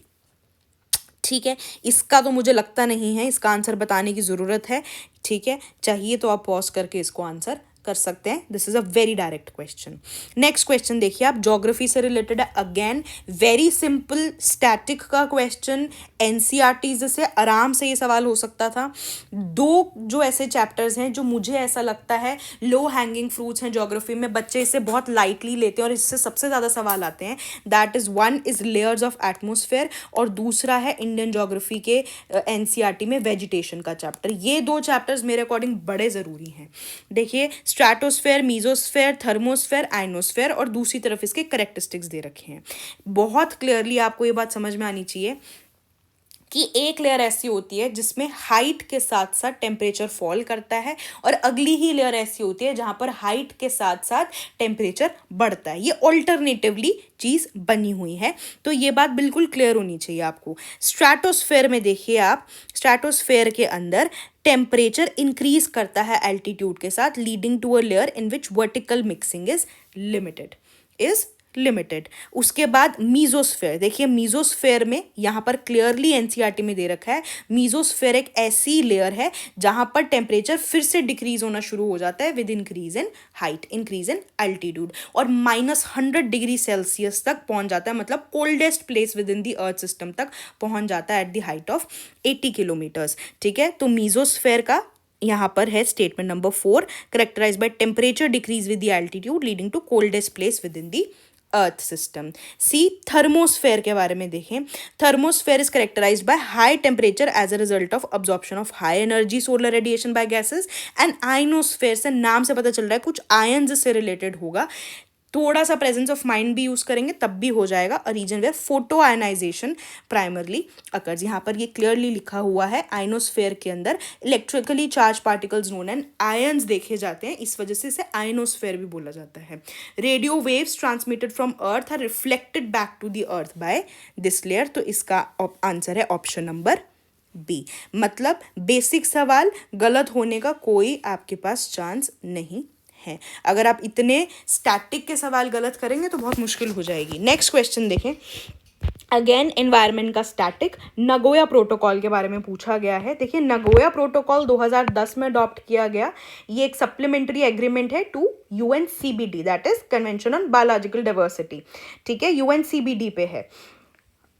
Focuses on access to genetic resources and the fair and equitable sharing of benefits arising from their utilization। मतलब इसका importance क्या है, access and benefit sharing। ये 2014 में फोर्स में आया था, इंडिया इसके अंदर इंक्लूडेड है। इंडिया ने नगोया प्रोटोकॉल को इम्प्लीमेंट करने के लिए यहाँ पर बनाई बायोडाइवर्सिटी मैनेजमेंट कमेटी, ये भी यूपीएससी का एक PYQ है, यूपीएससी ने इसके ऊपर इंडिविजुअली सवाल पूछा था। ठीक है, बायोडाइवर्सिटी मैनेजमेंट कमेटी के बहुत इंपॉर्टेंट फंक्शंस हैं, जैसे कि एक्सेस और बेनिफिट शेयरिंग के को डिटरमाइन करना, including power to levy collection fees on access of biological resources. ठीक है, आप मुझे कमेंट सेक्शन में बताएंगे कार्टाजीना प्रोटोकॉल के बारे में। ठीक है, आप मुझे कार्टाजीना प्रोटोकॉल के बारे में कमेंट सेक्शन में बताएंगे। यहाँ पर आप देखिए statement, Nagoya protocol adopted in 2010, objective of ensuring access to genetic resources, और उससे आने वाले बेनिफिट्स का फेयर और इक्विटेबल शेयरिंग, बिल्कुल सही बात है। और इसको रेटिफाई करने के लिए national biodiversity authority was established in India to fulfil the obligations of the protocol. देखिए यहाँ पर थोड़ा सा मिस्टेक हो गया है, इसका आंसर सी नहीं है, इसका आंसर है A, one only. National biodiversity authority नहीं, बायोडाइवर्सिटी मैनेजमेंट कमेटी जो है वो फॉर्म हुई है, ठीक है, वो फॉर्म हुई है। मूविंग ऑन, आगे बढ़ते हैं। नेक्स्ट क्वेश्चन देखिए, इकोनॉमी का सवाल है, चैलेंजर बैंक्स क्या होते हैं? चैलेंजर बैंक्स, देखिए चैलेंजर बैंक्स, हम सबसे पहले इसका पूरा कॉन्सेप्ट समझते हैं। देखो, न्यू बैंक देखो पहले क्या होता है। New bank is a kind of digital bank without any branches. New bank एक डिजिटल बैंक होता है जिसकी कोई ब्रांचेस नहीं होती। Rather than being physically present at a specific location, new banking entirely online ही चलता है, मतलब पूरे तरीके से ऑनलाइन प्रेजेंस है, फिजिकली आपको कोई प्रेजेंस नहीं देखने को मिलेगी। न्यू बैंक्स वो फाइनेंशियल इंस्टीट्यूशंस होते हैं जो अपने कस्टमर्स को ट्रेडिशनल बैंक्स के अलावा एक चीपर ऑल्टरनेटिव ऑफर करते हैं, मतलब टेक्नोलॉजी और एआई का यूज करके थोड़ी पर्सनलाइज सर्विसेज आपको दे सकते हैं। उससे क्या होता है, उनकी ऑपरेटिंग कॉस्ट भी थोड़ी कम हो जाती है। न्यू बैंक्स क्योंकि फिजिकली प्रेजेंट नहीं है और इंटायरली ऑनलाइन प्रेजेंस है, इनको चैलेंजर बैंक का टैग दिया गया, क्योंकि ये ट्रेडिशनल बैंक्स का जो कॉम्प्लेक्स इंफ्रास्ट्रक्चर है और उनका जो क्लाइंट हैंडल करने का तरीका उसे चैलेंज कर रहा है। In India these firms don't have a bank licence of their own, very important. India के अंदर न्यू बैंक्स के पास अपना बैंकिंग लाइसेंस नहीं है और ये रिलाई करते हैं on the banking partners to offer licensed services, और ये अपने बैंकिंग पार्टनर्स के ऊपर डिपेंडेंट है लाइसेंस सर्विसेज के लिए। ऐसा इसीलिए है क्योंकि RBI doesn't allow banks to be 100% digital yet. हमें लगता है हम डिजिटल इकोनॉमी बनते जा रहे हैं, बिल्कुल सही बात है, लेकिन ये फैक्ट बड़ा ज़रूरी है। आरबीआई अभी तक बैंक्स को 100% डिजिटली काम करने के लिए अभी भी अलाउ नहीं करता है। RBI remains resolute in prioritizing banks physical presence. RBI की ये ऑब्जेक्टिव है कि बैंक्स की फिजिकल प्रेजेंस होनी ही चाहिए, ठीक है। उसके बाद डिजिटल बैंकिंग सर्विसेज देनी है वो बिल्कुल हो सकती हैं। इसके एग्जाम्पल क्या है, रेजर पे एक्स। आपने देखा होगा, आप आजकल कोई कोर्स खरीदते हैं अपने यूपीएससी के लिए या आप कोई शॉपिंग करते हैं, तो जब आप अपने डेबिट कार्ड से पेमेंट करते हैं तो रेजर पे का जो है वो खुल जाता है, ठीक है। जुपिटर है, नियो, ओपन, ये एग्जांपल्स हैं of top new banks of India. New banks के ना 3 डिफरेंट ऑपरेटिंग मॉडल्स भी हैं। एक है नॉन लाइसेंस्ड फिनटेक फर्म्स, ठीक है, जो कि कन्वेंशनल बैंक्स के साथ कोलैबोरेट करता है टू हैव अ मोबाइल या फिर वेब प्लेटफॉर्म। दूसरा है ट्रेडिशनल बैंक्स, ठीक है, जो कि अपने डिजिटल इनिशिएटिव्स चलाते हैं। जैसे आप किसी भी बैंक से किसी भी बैंक में आप अपना अकाउंट खोलते हो, डेबिट कार्ड आपको मिलता है, उसके साथ आपको डिजिटल वो भी किया जाता है ना कि आप अपनी मोबाइल बैंकिंग भी ओपन कर सकते हैं, ठीक है, आप उसे ऑपरेट कर सकते हैं। थर्ड है licensed new banks, usually with digital banking licences in those countries that allow it. India में तो ये वाला अलाउड नहीं है ना, लाइसेंस न्यू बैंक लिखा है यहाँ पे, लाइसेंस नहीं मिलता, लेकिन ये उन कंट्रीज में है जहाँ पर ये चीज़ें अलाउड है, ठीक है। तो चैलेंजर बैंक क्या है, सीधा सीधा यहाँ पर देखो, इजी क्वेश्चन है, पूछा गया, इतना डिटेल में पूछा नहीं गया, मैंने आपको करवा दिया है। ये है digitally driven small banking institution aim to disrupt traditional banking model through technology and innovation, ठीक है। ये मुझे लगता है ये यूपीएससी में भी पूछा जा सकता है। मूविंग ऑन, नेक्स्ट क्वेश्चन है स्टार्टअप इंडिया इनिशिएटिव को लेके। Before we do move on with this question, एक चीज़ जो मुझे आपको समझानी है, दैट आपको एग्जामिनर का माइंडसेट समझने की बहुत ज़्यादा ज़रूरत है। जब भी हम वेलफेयर स्कीम्स के बारे में बात करते हैं, गवर्नमेंट स्कीम्स के बारे में हम बात करते हैं, तो बच्चे क्या करते हैं, 100 स्कीम, 150 स्कीम, पता नहीं पूरे साल। अब आप बोलते हैं 15 महीने का करंट अफेयर पढ़ना है मुझे, 15 महीने के करंट अफेयर में गवर्नमेंट ने पता नहीं कितनी स्कीम्स लॉन्च की होंगी, तो क्या आप सारी करके जाएंगे? ऐसा पॉसिबल है? नहीं है। सीधा स्पष्ट आप माइंडसेट समझिए एग्जामिनर का। इकोनॉमी के कितने सवाल आएंगे? 12 से 15 सवाल, ठीक है, मैक्सिमम 17, इससे ऊपर नहीं आता है इकोनॉमी। उसमें से ऐसा तो नहीं है ना कि 10 सवाल वेलफेयर स्कीम्स के आ जाएंगे। कितने सवाल आएंगे? 4, 5, इससे ज़्यादा नहीं आएंगे। उसके लिए 150-200 स्कीम्स करना, क्या ये सेंसिबल बात है? नहीं। आपको इनपुट आउटपुट रेशियो का थोड़ा सा ध्यान रखना है। इसका मतलब आप उन स्कीम्स को पढ़ेंगे जो कि यूपीएससी ने या फिर अपने स्टेट एग्जाम्स में रिसेंटली पूछी हुई स्कीम्स हैं। सेकेंड ऑफ ऑल, आप उन स्कीम्स को करेंगे जिनको 5 साल, 10 साल, 20 साल हो रहे हैं। इससे पुरानी स्कीम्स तो वैसे भी नहीं आती। और फिर उसके बाद आप कुछ ऐसी स्कीम्स करेंगे जिसके ऊपर सरकार का बहुत ज़्यादा ध्यान है, एज एन वो पीआईबी ने कवर किया है या वो इधर उधर आपको काफ़ी गवर्नमेंट डॉक्यूमेंट्स में देखने को मिली है। जैसे पीवाईक्यू के एनालिसिस से भी आप बात समझ सकते हैं। फॉर एग्जांपल ऑयल सीड्स पे आपको पता है कि यूपीएससी सवाल पूछती है। मिलेट्स पे सवाल पूछती है, ठीक है। तो जैसे आत्मनिर्भरता पल्सेस वाला एक स्कीम है तो वो आ सकती है। थोड़ा सा आपको अपना माइंड यूज़ करना है। अगर आपको चाहिए कि स्कीम्स आप मुझसे पढ़ें तो आप थोड़ा सा वेट कीजिए, एक वेलफेयर स्कीम्स की पूरी प्रॉपर वीडियो मैं आपके लिए लेके आ रही हूँ, but that video will not be blind throws. मैं प्योरली PYQ एनालिसिस के बेसिस पे ही ये स्कीम की वीडियो आपको दूंगी, ठीक है। देखिए स्टार्टअप इंडिया के बारे में हम बात करते हैं। देखिए अभी स्टार्टअप इंडिया का क्वेश्चन अब देखो क्यों पूछा गया। अभी ये तो इतनी पुरानी स्कीम है, अब आप नई नई पढ़ के चले जाते हैं। ये इसीलिए पूछा गया क्योंकि स्टार्टअप इंडिया को 10 साल हुए हैं। ये लॉन्च हुई थी 16 जनवरी 2016 के अंदर, और 16 जनवरी 2026 को मनाया गया नेशनल स्टार्टअप डे, ठीक है, नेशनल स्टार्टअप डे। सबसे पहले देखिए स्टार्टअप इंडिया गवर्नमेंट का एक इनिशिएटिव था ताकि एक ऐसा environment, ease of doing business basically बढ़ाया जाए, ताकि स्टार्टअप्स को प्रमोट किया जा सके, ताकि लोग जो हैं वो नौकरी करने से ज़्यादा नौकरी देने वाले बने, है ना। ये वाला माइंडसेट अगर लेमन लैंग्वेज में हम बात करें, इकोनॉमिक ग्रोथ बढ़ेगी, ठीक है, लार्ज स्केल जॉब क्रिएशन होगी, तो स्टार्टअप्स के लिए एक अच्छा एनवायरनमेंट बनाने के लिए ये इनिशिएटिव आया था। इसके अंदर कोऑर्डिनेटिंग जो आपकी ऑर्गेनाइजेशन थी, that is department for promotion of industry and internal trade under ministry of commerce and industry. अब गवर्नमेंट के अकॉर्डिंग एक एंटिटी स्टार्टअप कब बनती है उसके लिए कुछ कंडीशंस हैं, समझें। Incorporated as private limited company, partnership firm और लिमिटेड लाइबिलिटी पार्टनरशिप। दूसरा, जो एंटिटी की एज है, मतलब ये जब एंटिटी बनी थी, शुड नॉट एक्सीड 10 ईयर्स। 10 साल से ज़्यादा अगर उसकी एज है तो फिर वो स्टार्टअप नहीं है, फिर वो एक फुल फ्लेजेड बिजनेस जो है, ऑपरेटिंग बिजनेस है। स्टार्टअप उसकी एज जो है वो 10 साल से ज़्यादा नहीं होनी चाहिए। तीसरा, annual turnover must not exceed 100 crore. Focus on innovation, improvement of product services, and scalable business model. Has potential for wealth creation or employment generation, बिल्कुल सही बात है। And must not be formed by splitting or restructuring any existing business। मतलब ऐसा नहीं है कि कोई चलता बड़ा बिजनेस है, वो स्प्लिट हुआ या रीस्ट्रक्चर हुआ तो वो स्टार्टअप बन जाएगा, ऐसा नहीं है। ये चीज़ आपको याद रखनी है। अब आप ये क्वेश्चन देखें, यहाँ पर यही पूछा गया है कि स्टार्टअप इंडिया इनिशिएटिव के अंदर एलिजिबिलिटी क्राइटेरिया क्या है स्टार्टअप का। पहला स्टेटमेंट है, an entity shall be considered a startup up to a period of 10 years from date of on incorporation. बिल्कुल सही है, 10 साल ही तो है, अभी बताया है। Turnover should not have exceeded 1000 crore. ये तो आप थोड़ा कॉमन सेंस भी लगाते तो भी 1000 करोड़ रुपए का स्टार्टअप होता है, ठीक है, 100 करोड़ है यहाँ पे। Third, an entity formed by splitting up और reconstruction of an existing business eligible. बिल्कुल गलत है, कोई भी बिजनेस अगर स्प्लिट हुआ है वो स्टार्टअप नहीं कहलाएगा। तो इसका आंसर है A1 ओनली। बहुत जल्द मैं आपके लिए स्कीम्स की वीडियो लेके आऊँगी, purely based upon PYQ analysis and PIB, ठीक है। Just wait for it and be tuned.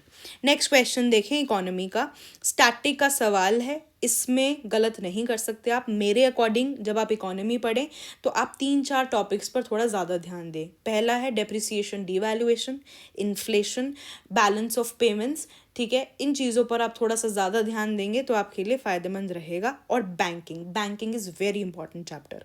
देखिए यहाँ पर सीधा सीधा सवाल पूछा गया है, how many of the following measures are likely to lead to an increase in money supply in India, ठीक है। देखिए, number 1, expansion of credit operations by commercial bank, borrowing by government of India from RBI। Third, sale of government securities to public by RBI। Fourth, increase in repo rate, increase in marginal standing facility. देखिए CAPF 2023 में पूछा गया कि अगर cash reserve ratio RBI कम कर देती है तो सप्लाई ऑफ मनी का क्या होगा। देखिए मैं यहाँ पर ये दिखाना चाहती हूँ कि मनी सप्लाई पर भी कितनी बार क्वेश्चन आ चुका है। इसका सीधा सवाल है, अगर RBI ने कैश रिजर्व रेशियो कम कर दिया, मतलब बैंक्स कम कैश रिजर्व करेंगे RBI के पास, इसका मतलब वो ज़्यादा मनी, जो लोन क्रिएशन है, जो मनी क्रेडिट मनी है, वो ज़्यादा क्रिएट हो सकता है, बिल्कुल सप्लाई जो है वो बढ़ेगी। नेक्स्ट क्वेश्चन 2010 में पूछा गया उल्टा, अगर कैश रिजर्व रेशियो इंक्रीज कर दिया तो तब क्या होगा। तब ऑब्वियसली कमर्शियल बैंक्स के पास कम पैसा बचा है लेंड करने के लिए, लोन के लिए, क्रेडिट क्रिएशन के लिए, मनी सप्लाई क्या होगी, घट जाएगी। ये मनी सप्लाई के बारे में नहीं है, लेकिन ये इनडायरेक्टली मनी सप्लाई से कनेक्टेड है। अब आप यहाँ पर आ जाओ, इन्होंने पूछा किस किस चीज़ से मनी सप्लाई बढ़ेगी। सबसे पहले expansion of credit operation bye commercial banks, बिल्कुल सही बात है भाई, ठीक है। क्रेडिट ऑपरेशन कमर्शियल बैंक बढ़ाएगा तो ज़्यादा क्रेडिट मनी, लोन जनरेट करेंगे, ज़्यादा पैसे सप्लाई जो है मार्केट के अंदर फ्लो करेगा। Second, borrowing by government of India from RBI, बिल्कुल ये भी बिल्कुल सही है, ठीक है। गवर्नमेंट जो है वो अपने डेफिसिट को मोनेटाइज कर रही है। Third, sale of government securities to public by RBI, अब अगर गवर्नमेंट सिक्योरिटीज आरबीआई पब्लिक को बेचेगी, इसका मतलब पब्लिक पैसा देगी ना आरबीआई को, इसका मतलब तो आप जो इकोनॉमी में से पैसा सक आउट कर रहे हैं, सर्कुलेशन से हटा रहे हैं, तो इससे बढ़ेगी नहीं, थर्ड स्टेटमेंट नहीं आएगा। Fourth, increase in repo rate by RBI, इसका मतलब बोरोइंग जो है वो महंगी हो गई है बैंक्स के लिए, इसका मतलब less lending less money creation, ये भी नहीं है। उसके बाद है increase in marginal standing facility rate by RBI, यहाँ पर क्या है, मार्जिनल स्टैंडिंग फैसिलिटी क्या होती है, इमरजेंसी बोरोइंग के लिए, इसका मतलब इमरजेंसी बोरोइंग भी महंगी हो गई, इसका मतलब लिक्विडिटी यूसेज डिस्करेज होगा, मनी सप्लाई फिर से घटेगी। तो इसका आंसर है ए, ओनली 2, जहाँ पर याद रखना है 1 और 2 जो है वो करेक्ट है। इसका मतलब आपको बेसिक पे होल्ड होना बहुत ज़्यादा ज़रूरी है, ये चीज़ आप याद रखिएगा, ठीक है। मूविंग ऑन, नेक्स्ट क्वेश्चन देखें, जीएसटी काउंसिल के बारे में सवाल है, और ये क्वेश्चन मुझे ऐसा लगता है आपके यूपीएससी के पेपर में भी आ सकता है, ठीक है। सबसे पहले देखो जीएसटी काउंसिल के बारे में पढ़ो। देखो जीएसटी काउंसिल जो है वो एक कॉन्स्टिट्यूशनल बॉडी है, एस्टैब्लिश्ड अंडर आर्टिकल 279A, ठीक है। इसका की रोल क्या है, जीएसटी काउंसिल है तो जीएसटी के रेट्स को रिकमेंड करना, एग्जेम्पशंस बताना, थ्रेशोल्ड्स बताना, जीएसटी लॉज, मॉडल लॉज बनाना, ठीक है। कोई डिस्प्यूट हो गया तो उससे रिलेटेड मैकेनिज्म्स देखना, meeting at least once every quarter, special sessions can be called for an urgent issue. Composition की बात करें तो चेयरमैन कौन है, यूनियन फाइनेंस मिनिस्टर, ठीक है। यहाँ पर यूनियन, एमओएस, रेवेन्यू और फाइनेंसेस के भी हैं, और फाइनेंस मिनिस्टर्स हैं of all states and UTs with legislatures as members, ये याद रखना है आपको, लेजिस्लेचर की बात हुई है यहाँ पे। वोटिंग वेटेड सिस्टम है, सेंटर का 1/3 वोट है, स्टेट के 2/3, डिसीजंस जो हैं वो 3/4 मेजोरिटी से होते हैं। सिग्निफिकेंस क्या है, वही कोऑपरेटिव फेडरलिज्म प्रमोट होता है। यहाँ पर देखें question, GST is a constitutional, GST council is a constitutional body, 279A article में बिल्कुल सही है। चेयर्ड बाय प्राइम मिनिस्टर, गलत, यहाँ पे क्या है, यूनियन फाइनेंस मिनिस्टर, ठीक है। Revenue secretary acts as a ex officio secretary to the GST council, ठीक है। उसके बाद ये स्टेटमेंट बिल्कुल सही है, recommendations of GST council are binding on the union and state government, binding हो सकता है, नहीं, ठीक है। बाइंडिंग, एक चीज़ याद रखना, जहाँ पर भी वर्ड बाइंडिंग दिखाई दे, आपके जो आंखें और कान हैं वो थोड़े खड़े हो जाने चाहिए, क्योंकि बहुत कम चीज़ें बाइंडिंग होती हैं, ठीक है। तो इसका आंसर है ए, 1 और 3 only. This is a probable 2026 question because this is covered in this times PT as well, ठीक है, ये इस बार की पीटी में कवर हुआ है, ठीक है। तो ये चीज़ थोड़ी याद रखनी है। नेक्स्ट क्वेश्चन देखें, एनवायरनमेंट का सवाल है, सिमलीपाल टाइगर रिजर्व पे, सिमलीपाल टाइगर रिजर्व पे क्वेश्चन है। पहला आप देखें, सबसे पहले हम पढ़ लेते हैं। सिमलीपाल टाइगर रिजर्व जो है वो उड़ीसा के मयूरभंज डिस्ट्रिक्ट में सिचुएटेड है, ठीक है। जो सिमलीपाल नाम पड़ा है वो सिमुल, सिल्क कॉटन ट्री के ऊपर पड़ा है।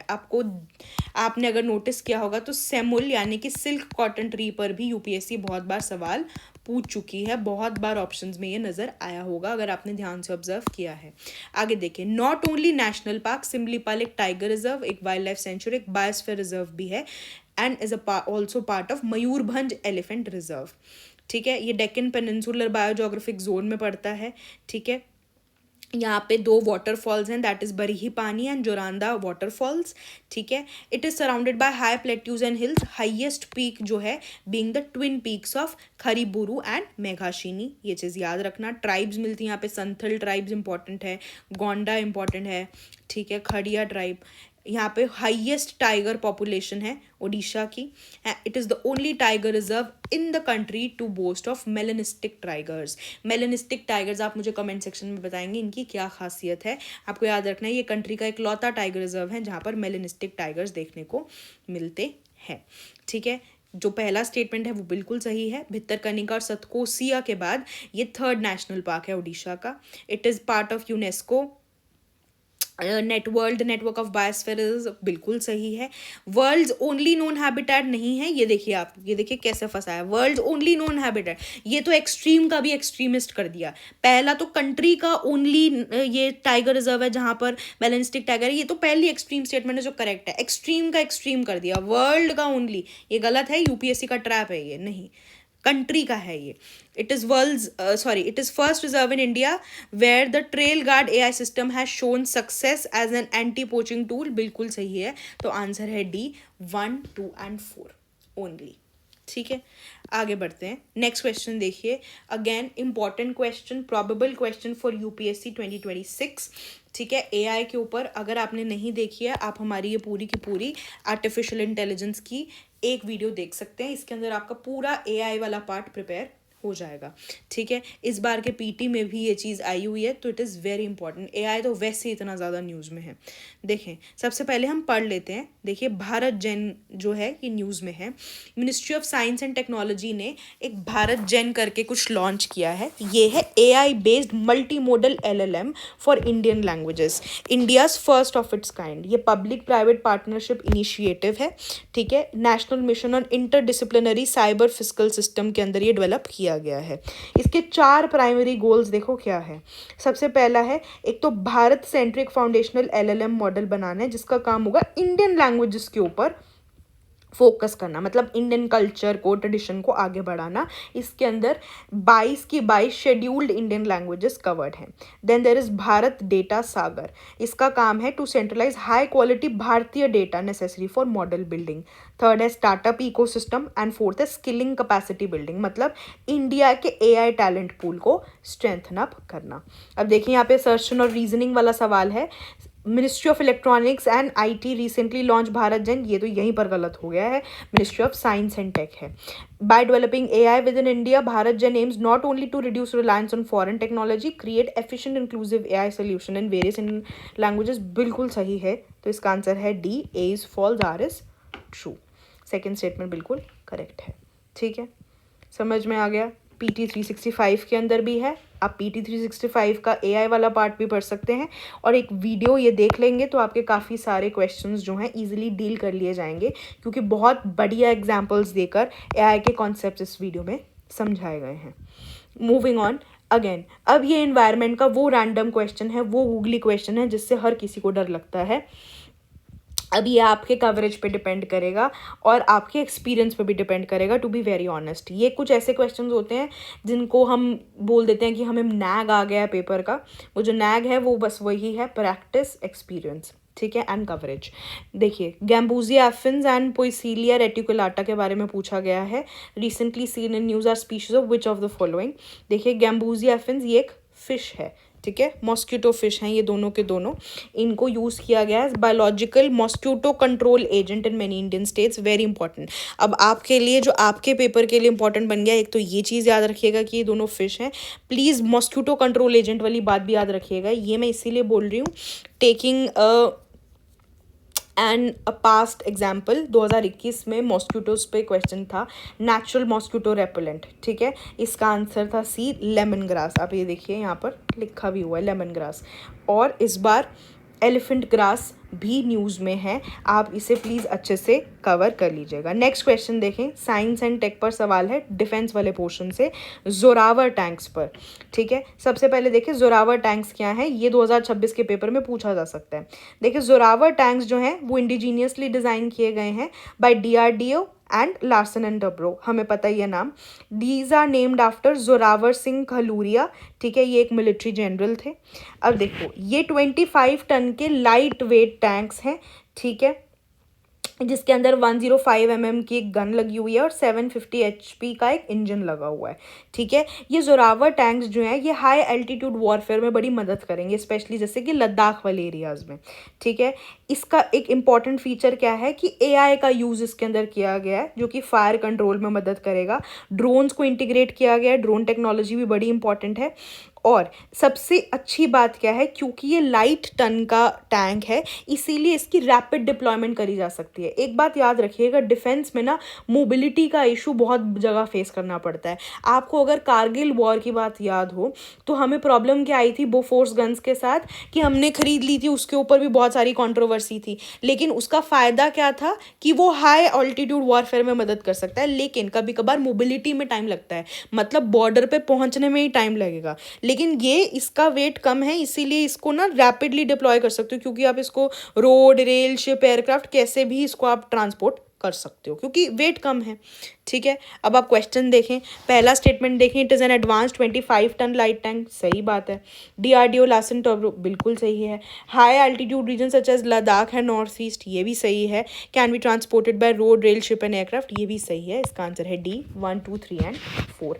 इंपॉर्टेंट है बहुत ज़्यादा 2026 के लिए, प्लीज़ इसको यहाँ पर प्रिपेयर कर लीजिए, स्क्रीनशॉट ले लीजिए या फिर पीडीएफ आप टेलीग्राम पे देख सकते हैं। नेक्स्ट क्वेश्चन देखें, क्लासिकल लैंग्वेजेस। अब ये तो मुझे लगता है अगर किसी ने मेरे PYQ प्रहार का पूरा अगर जितना भी सीरीज अभी प्लेलिस्ट बन रही है अगर आपने देखा होगा, आप खुद समझ में आ गया होगा क्लासिकल लैंग्वेज से तो क्वेश्चन आना ही है।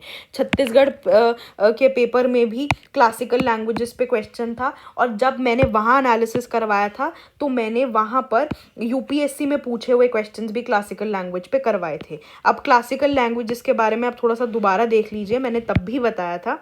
ठीक है, रिवाइज्ड क्राइटेरिया आया था 2005 में कि एक लैंग्वेज क्लासिकल लैंग्वेज कब बन सकती है। पहला, हाई एंटिक्विटी, मतलब उसके कुछ टेक्स्ट और रिकॉर्डेड हिस्ट्री, मतलब 1500 से 2000 साल पुरानी उसकी रिकॉर्डेड हिस्ट्री हो। एंशिएंट लिटरेचर, मतलब उसके अंदर एंशिएंट लिटरेचर और टेक्स्ट अवेलेबल हों। ठीक है, ओरिजिनल लिटरेरी ट्रेडिशंस अवेलेबल हों। Classical language and literature modern से उसकी एवोल्यूशन थोड़ी सी डिफरेंट हो। और 2024 के अंदर ये क्राइटेरिया को थोड़ा सा रिवाइज किया गया। ठीक है, knowledge text, presence of original literary tradition not borrowed from another speech community, इसको रिप्लेस करके लिख दिया गया knowledge text, especially prose text in addition to poetry, epigraphical and inscriptional evidence, मतलब उसका inscription में भी कोई evidence हो, poetry भी हो, prose भी हो, तब एक लैंग्वेज क्लासिकल लैंग्वेज बन सकती है। पॉलिटी में 2 आर्टिकल्स, पहला आर्टिकल 344 क्लॉज 1, कॉन्स्टिट्यूशन जो है provides for constitution of a commission by president on expiration of 5 years from commencement of constitution for progressive use of Hindi. ठीक है, हिंदी की प्रोग्रेसिव यूज के बाद जब 5 साल हो जाएंगे कॉन्स्टिट्यूशन के कमेंसमेंट के बाद, एक कमीशन प्रेसिडेंट बनाएंगे। आर्टिकल 351 में क्या है, it shall be the duty of home union to promote the spread of Hindi language. ये बड़ा इंपॉर्टेंट है। 2004 से 2014 के बीच में क्लासिकल लैंग्वेजेस कौन कौन सी बनी, तमिल, संस्कृत, तेलुगु, कन्नडा एंड मलयालम। तमिल, संस्कृत, तेलुगु, कन्नडा एंड मलयालम। और 2024 में मराठी, पाली, प्राकृत, असामीज एंड बंगाली, मतलब टोटल क्लासिकल लैंग्वेजेस हैं 11। साल के साथ प्लीज़ आपको ये याद होनी चाहिए। अब देखिए यहाँ पर इन्होंने क्वेश्चन पूछा कौन कौन सी लैंग्वेजेस जो हैं वो क्लासिकल लैंग्वेजेस हैं। देखिए मैंने यहाँ पे आपको लिस्ट दे दी है, आप यहाँ से देख सकते हैं। क्या असामीज़ है, बिल्कुल है। क्या पाली है, बिल्कुल है। गुजराती है, बिल्कुल नहीं है। मराठी है, बिल्कुल है। ओडिया है, नहीं है। तो इसका आंसर है बी, ओनली 3। ठीक है, अगर आपने नहीं देखा है प्लीज़ आप छत्तीसगढ़ वाली वीडियो जाके देखें। मैंने इसीलिए बोला है themes never change, never change. आपको एक ही टॉपिक के ऊपर 3 पेपर में मैंने सवाल दिखा दिए, पंजाब के पेपर में, छत्तीसगढ़ के पेपर में, UPSC के पेपर में। अब भी अगर थीम्स को लेके शक है तो फिर उसका कुछ नहीं हो सकता। एक और रेपिटेटिव थीम दिखाती हूँ, ये रहा नेक्स्ट क्वेश्चन पंजाब PCS के पेपर में, जहाँ पर क्या पूछा गया, पहली स्टेटमेंट, Kozhikode a first city in India to be designated as city of literature by UNESCO under its creative cities network. Second, UNESCO creative cities network support the sustainable development goal 11। ठीक है, मैंने इस थीम को प्रिडिक्ट भी किया है अपनी previous video में, प्लीज़ जाके देख लीजिएगा। सबसे पहले यूनेस्को क्रिएटिव सिटीज़ नेटवर्क को समझें। देखिए, यूनेस्को क्रिएटिव सिटीज़ नेटवर्क एक यूनेस्को का फ्लैगशिप सिटी प्रोग्राम है। ठीक है, यहाँ पर इसका एप्लीकेशन प्रोसेस क्या है कि जो स्टेट का डायरेक्टरेट ऑफ टूरिज्म है ना, वो अपनी सिटी को नॉमिनेट करेगा टू मिनिस्ट्री ऑफ कल्चर, जहाँ पे followed by government of India उसे सेलेक्ट करेगी एज कंट्रीज ऑफिशियल एंट्री। उसके बाद UCCN जो है एक कॉल फॉर एप्लीकेशन करता है एवरी 2 years, ठीक है। इसका ऑब्जेक्टिव क्या है, वही कल्चर प्रमोट करना, नाम से पता चल रहा है क्रिएटिव सिटी नेटवर्क है, ठीक है। 8 फील्ड जिसके अंदर इंक्लूडेड है, very important, architecture, craft and folk art, design, film, gastronomy, जिसकी वजह से प्रेजेंटली न्यूज़ में है, literature, music and media arts, please याद रखिएगा। गैस्ट्रोनॉमी को लेके अभी न्यूज़ में है, लखनऊ बनी है 2025 में। गैस्ट्रोनॉमी के लिए 2 सिटीज़ हैं, लखनऊ है और हैदराबाद है।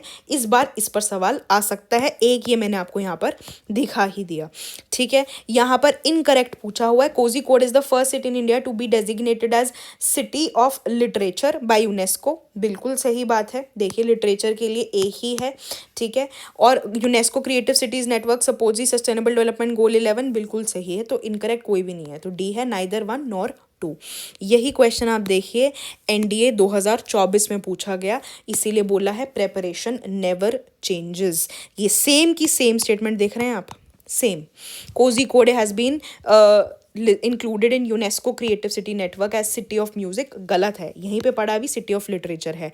Garba of Gujarat has been declared by UNESCO as an intangible cultural heritage, ये सही है। Gwalior included as city of literature, ये उल्टा है, ये सिटी ऑफ म्यूजिक है, तो इसका आंसर था B1, ठीक है। अब आपको समझ में आ गया होगा, ये वाला पूरा पेज तो साबित करता है कि कोई भी पेपर हो, कोई भी स्टेट सर्विस, कोई भी यूपीएससी, पढ़ाई, तैयारी, थीम्स कभी नहीं बदलती, डिपेंड करता है आपने कितने अच्छे से एनालाइज किया है। Moving on, next question, again science and tech के डिफेंस पार्ट से सवाल है, दोबारा यूपीएससी भी इसे पूछ सकती है। ड्रैगन ड्रोन्स पर सवाल पूछा गया है। देखें ड्रैगन ड्रोन्स, देखें पहले क्या है। ड्रैगन ड्रोन्स इंसेंशियली एक सब्सटेंस रिलीज करते हैं कॉल्ड थर्माइट। थर्माइट क्या होता है, एल्यूमिनियम और आयरन ऑक्साइड का एक मिक्सचर है, ठीक है, जिसको डेवलप किया गया था century ago to weld railroad tracks. अब देखें, when ignited thermite triggers a self sustaining reaction that is quite difficult to extinguish. It can burn through almost anything from clothes to trees to military grade vehicles, मतलब ये कुछ भी जला सकता है, ठीक है, कपड़ों से लेके पेड़ पौधे से लेके एक मिलिट्री व्हीकल को भी ये जला सकता है। And can even burn under water, please ये याद रखिएगा, अंडर वाटर भी बर्न कर सकता है।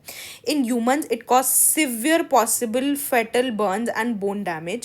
Humans it cause severe fatal burns and bone damage, ठीक है। Combining thermite with high precision drones that can bypass traditional defenses make dragon drones highly effective and dangerous, ठीक है। जब आप इस थर्माइट को हाई प्रिसीजन ड्रोन्स के साथ कंबाइन कर देते हैं तो ये हाईली इफेक्टिव और डेंजरस बन जाता है। ड्रैगन ड्रोन्स इसीलिए न्यूज़ में थे क्योंकि इनको सबसे पहले रशिया यूक्रेन वॉर के टाइम पर अभी रिसेंटली देखा गया।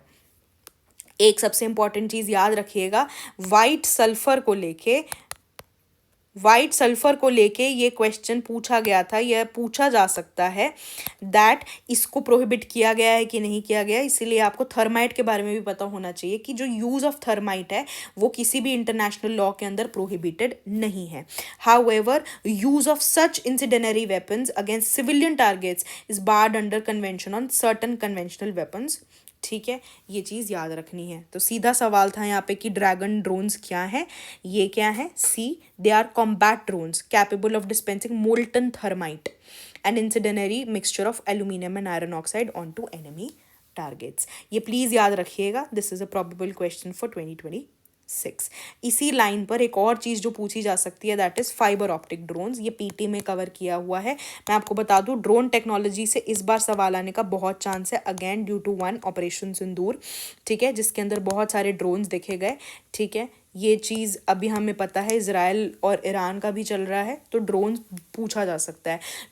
लॉइटरिंग म्यूनिशंस क्या होते हैं, ये सब आपको थोड़ा सा पता होना चाहिए। फाइबर ऑप्टिक ड्रोन्स देखें, ये भी रशिया यूक्रेन कॉन्फ्लिक्ट में दिखाई दिए फाइबर ऑप्टिक ड्रोन्स, ठीक है। गेम चेंजर इसीलिए हैं due to their resistance to electronic warfare. देखा फाइबर ऑप्टिक ड्रोन्स क्या होते हैं, operated using long fibre optic cables instead of radio links. Radio links की बजाय long fibre optic cables use किए जाते हैं, ठीक है। Fibre optic cable is made up of collection of glass tubes, ठीक है। They can support faster speeds, long distances and simultaneous communication. A single fibre can carry multiple signals simultaneously on different wavelengths, ये चीज़ आपको याद रखनी है। एक बड़ी इंपॉर्टेंट चीज क्या है, अगर रेडियो लिंक यूज नहीं हो रहा और long fibre optic cable use हो रहा है, इसका मतलब आप इसको जैम भी नहीं कर सकते। हम कहते हैं ना जैमर्स लगा रखे हैं, तो जैमर लगाते तो रेडियो लिंक बर्बाद होता है, फाइबर ऑप्टिकल केबल थोड़ी बर्बाद हो जाएगा। ठीक है, ये चीज आपको थोड़ी याद रखनी है। तो फाइबर ऑप्टिक ड्रोन्स पूछा जा सकता है। नेक्स्ट क्वेश्चन देखें, साइंस एंड टेक का चंद्रयान 4 पर सवाल पूछा गया। अगेन वेरी इंपॉर्टेंट, पूछा जा सकता है आपके पेपर में। ठीक है, चंद्रयान 4 मिशन के बारे में देखें। ठीक है, इसके अंदर तीनों तरीके की चीजें कवर की गई हैं, that is docking, undocking, landing and safe return and sample collection. मतलब ठीक है, techniques for lunar and earth docking, achieve safe lunar landing and return to earth. सिर्फ लूनर लैंडिंग मतलब मून पर लैंडिंग नहीं, सेफली अर्थ पर return भी करना है, और साथ ही साथ मून के ऊपर से सैंपल्स भी कलेक्ट करके लाने हैं ताकि हम अर्थ पे उसे एनालाइज कर सकें। पूरा चंद्रयान 4 मिशन के लिए फंड कितना रिक्वायर्ड है, 2104 करोड़ रुपीज रफली। ठीक है, इसके अंदर design, realisation, spacecraft development included है। Launch vehicle 2 LVM-3 launch vehicles use हुए हैं। ठीक है, ये सब इसके अंदर इंक्लूडेड है। अब आप यहाँ पर क्वेश्चन देखें, mission aims to demonstrate major technologies required not only for docking, undocking, landing on the moon, also for safety return to earth and for collecting and analyzing lunar sample। ये मैंने आपको यहाँ पे बता दिया, ये सही स्टेटमेंट है। crucial step towards establishing India's capability for human mission to moon targeted for the year 2045। ऐसा तो कुछ नहीं है यहाँ पर है प्लान फॉर 2040। प्लीज याद रखिएगा, Indian manned lunar mission plan for 2040 है, 2045 नहीं। अच्छा, एक चीज मैं बता दूं, ये थोड़ा सा अकल लगाइए कि ये स्टेट पीसीएस का पेपर है, तो वो लोग फैक्चुअल गेम बहुत खेलते हैं। वो फैक्चुअल गेम आपको स्टेट पीसीएस में ही देखने को मिलती है। लेकिन अगर यूपीएससी चंद्रयान 4 पर सवाल बनाती है तो आप प्लीज़ टेक्नोलॉजी स्टाइल क्वेश्चन जो है वो एक्सपेक्ट करिएगा। ये फंडिंग और ये सब नहीं आएगा, पूछा जाएगा तो यहाँ पूछा जाएगा या फिर लॉन्च व्हीकल पूछा जाएगा। ठीक है, तो थोड़ा सा आपको इतना डिस्क्रीशन यूज करना आना चाहिए। ठीक है, थर्ड स्टेटमेंट क्या है, टोटल फंड यहाँ पर इन्होंने 10,000 करोड़ बोला, ये भी गलत है। ठीक है, यहाँ पर था 2104 करोड़ रुपीज, तो इसका आंसर है ए, ओनली 1, जहाँ पे सिर्फ पहली स्टेटमेंट करेक्ट है। मूविंग ऑन, नेक्स्ट क्वेश्चन देखें। Very good question. मुझे लगता है यूपीएससी भी एक ऐसा सवाल बिल्कुल पूछ सकती है, क्योंकि लिथियम और अल्कलाइन बैटरीज के बीच में डिफरेंस पूछा गया है। देखिए, यहाँ पर मैंने एक क्रिएटिव लगाया है, आप यहाँ पर इसको अच्छे से देख सकते हैं। पॉज कर लीजिए, आराम से इसको पढ़िए। देखिए, अल्कलाइन बैटरीज जो हैं उसका प्राइमरी टाइप है, मतलब वो नॉन रिचार्जेबल है, लेकिन लिथियम आयन बैटरीज जो हैं वो रिचार्जेबल हैं। अगर इलेक्ट्रोकेमिस्ट्री की बात करें, इतना ज़्यादा डिप में जाने की जरूरत नहीं है, लिथियम से तो लिथियम कंपाउंड्स पता है, अल्कलाइन का छोड़ दीजिए। रिचार्जेबिलिटी का मैंने ऊपर ही बता दिया, they are not rechargeable, these are rechargeable. Energy density की बात करें, अल्कलाइन की लो है और लिथियम आयन की हाई है। वोल्टेज छोड़ दीजिए, वेट याद रखिएगा। ठीक है, it is heavier, alkaline is heavier and lithium ion is lighter. Shelf life जो है वो अल्कलाइन बैटरी की लॉन्ग है और लिथियम आयन की मॉडरेट है। कॉस्ट में याद रखिएगा, लिथियम आयन वाली जो है वो ज़्यादा एक्सपेंसिव है। यूसेज देखिए, अल्कलाइन बैटरी रिमोट में, क्लॉक में, खिलौनों में यूज़ होता है, और lithium ion smartphone, laptop, electric vehicles में यूज़ होता है। ठीक है, इन्वायरमेंटल इम्पैक्ट जो है अल्कलाइन बैटरीज का थोड़ा ख़राब है क्योंकि वेस्ट इशू है, लेकिन लिथियम आयन बैटरीज फिर भी कंपैरेटिवली बेटर है क्योंकि रिचार्जेबल भी है। ठीक है, आप बार बार रिचार्ज भी कर सकते हो, बट इसकी रिसाइकलिंग ज़रूरी है। ठीक है, टेम्परेचर परफॉर्मेंस देख लो, इसकी पुअर है एंड एक्सट्रीम कोल्ड, ये बेटर परफॉर्म करता है। इसको प्लीज़ आप याद रखिएगा। ठीक है, इससे कोई भी क्वेश्चन आ सकता है। यहाँ पर आपके लिए आंसर है B, alkaline batteries exhibit a gradual decrease in voltage output over time. मैंने यहाँ पर वोल्टेज का भी दिया हुआ है, देखिए आप, यहाँ पे 1.5 है, यहाँ पे 3.6 से 3.7 है। ये मैं बता दूँ, ये थोड़ा डिफ़िकल्ट क्वेश्चन है। ठीक है, ये क्वेश्चन या तो आपका साइंस बैकग्राउंड है तब आप कर सकते हैं, या फिर आपने कवरेज समझ अच्छे से किया हुआ है तो ठीक है, नहीं तो अब अगर आपने पढ़ लिया है तो आप ये क्वेश्चन गलत नहीं करेंगे पेपर में। ठीक है, मूविंग ऑन, नेक्स्ट क्वेश्चन देखें, हिस्ट्री का सवाल है। यहाँ पर एक तरफ लीडर्स और दूसरी तरफ जनरल्स दिए हुए हैं, जर्नल्स दिए हुए हैं, ठीक है। मैच द फॉलोइंग है। मैं बता दूं अगेन, ये भी कोई नए टाइप का सवाल नहीं है, एनडीए 2013 में सवाल पूछा गया। बुक्स और जर्नल्स दे रखी हैं, ऑथर्स और एडिटर्स दे रखे हैं, ठीक है। आप देखिए यहाँ पर सवाल, वंदे मातरम, वंदे मातरम किसने लिखी है? वंदे मातरम लिखी है, ठीक है। ऑथर एडिटर कौन है? अरबिंदो घोष, अरबिंदो घोष। न्यू इंडिया किसने लिखी है? न्यू इंडिया लिखी है बिपिन चंद्रा पाल ने, ठीक है। इंडिया, इंडिया टुडे लिखी है आपकी आरपी दत्त ने, आरपी दत्त ने। और यंग इंडिया किसने लिखी है? महात्मा गांधी ने। तो इसका आंसर है बी, बी, ठीक है। वापस आके आप ये देखिए, ये मैंने आपके लिए लिस्ट पूरी अटैच कर दी है। इसके अंदर एक तरफ न्यूज़पेपर्स हैं और दूसरी तरफ ऑथर्स और एडिटर्स हैं, ठीक है। ये लिस्ट आप आराम से इसे याद कर सकते हैं। प्लीज़ यहाँ पर कंफ्यूज मत होइएगा वंदे मातरम पढ़ के कि मैडम कामा लिखा हुआ है। कुछ न्यूज़पेपर्स अब्रॉड भी स्टार्ट हुए थे, नाम सेम है लेकिन ऑडिटर जो ऑथर है, सॉरी, ये अलग है, ठीक है। ये थोड़ा प्लीज़ याद रखिएगा। अब यहाँ पर आप देख सकते हैं बिपिन चंद्र पाल ने क्या लिखा है। यहाँ पर अभी हमने देखा था न्यू इंडिया, ठीक है। अरबिंदो घोष ने वंदे मातरम, ये भी अभी आपने यहाँ पर देखा था।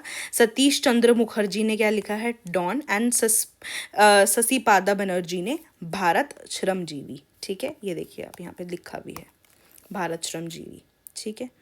तो इसका आंसर है ए। ये आप पूरी की पूरी लिस्ट बाय हार्ट याद कर लीजिए।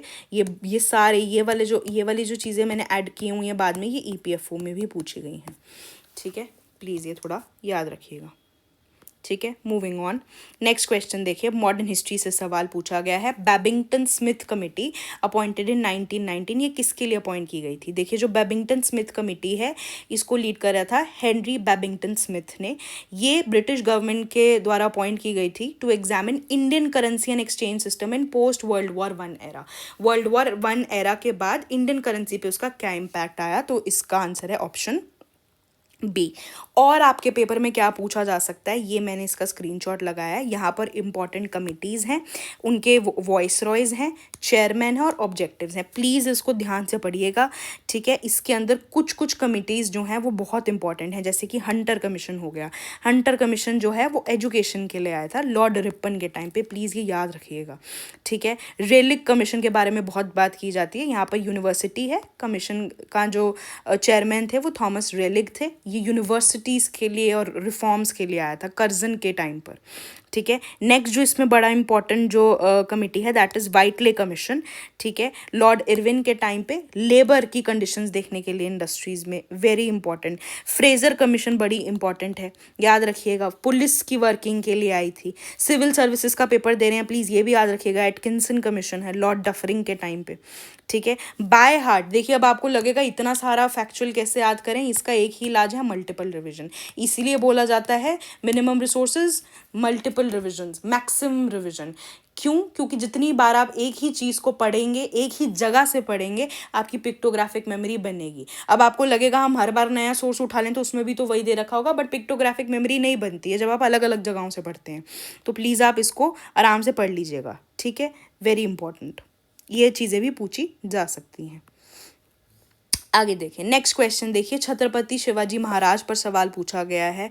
ही was coronated at Purandar fort, he introduce Sindhudurg naval base to safeguard Maratha coast, he employed Ganimi Kava strategy against the Mughals. इससे पहले मैं आपको बता दूं, मराठास और शिवाजी के ऊपर और मुझे लगता है सवाल आ सकते हैं, क्योंकि छत्रपति शिवाजी महाराज पर और मराठास पर पहले भी सवाल आए हैं यूपीएससी के डिफरेंट एग्जाम्स में। अगेन कारण वही, छावा एक बहुत अच्छी फिल्म थी, वो लाइमलाइट में ले आई थी, ये भी एक कारण हो सकता है। और वैसे भी आपके एनसीईआरटीज़ में भी दिया हुआ है। देखिए, हमें पता है टर्मिनोलॉजीज वेरी इंपॉर्टेंट है हिस्ट्री के अंदर।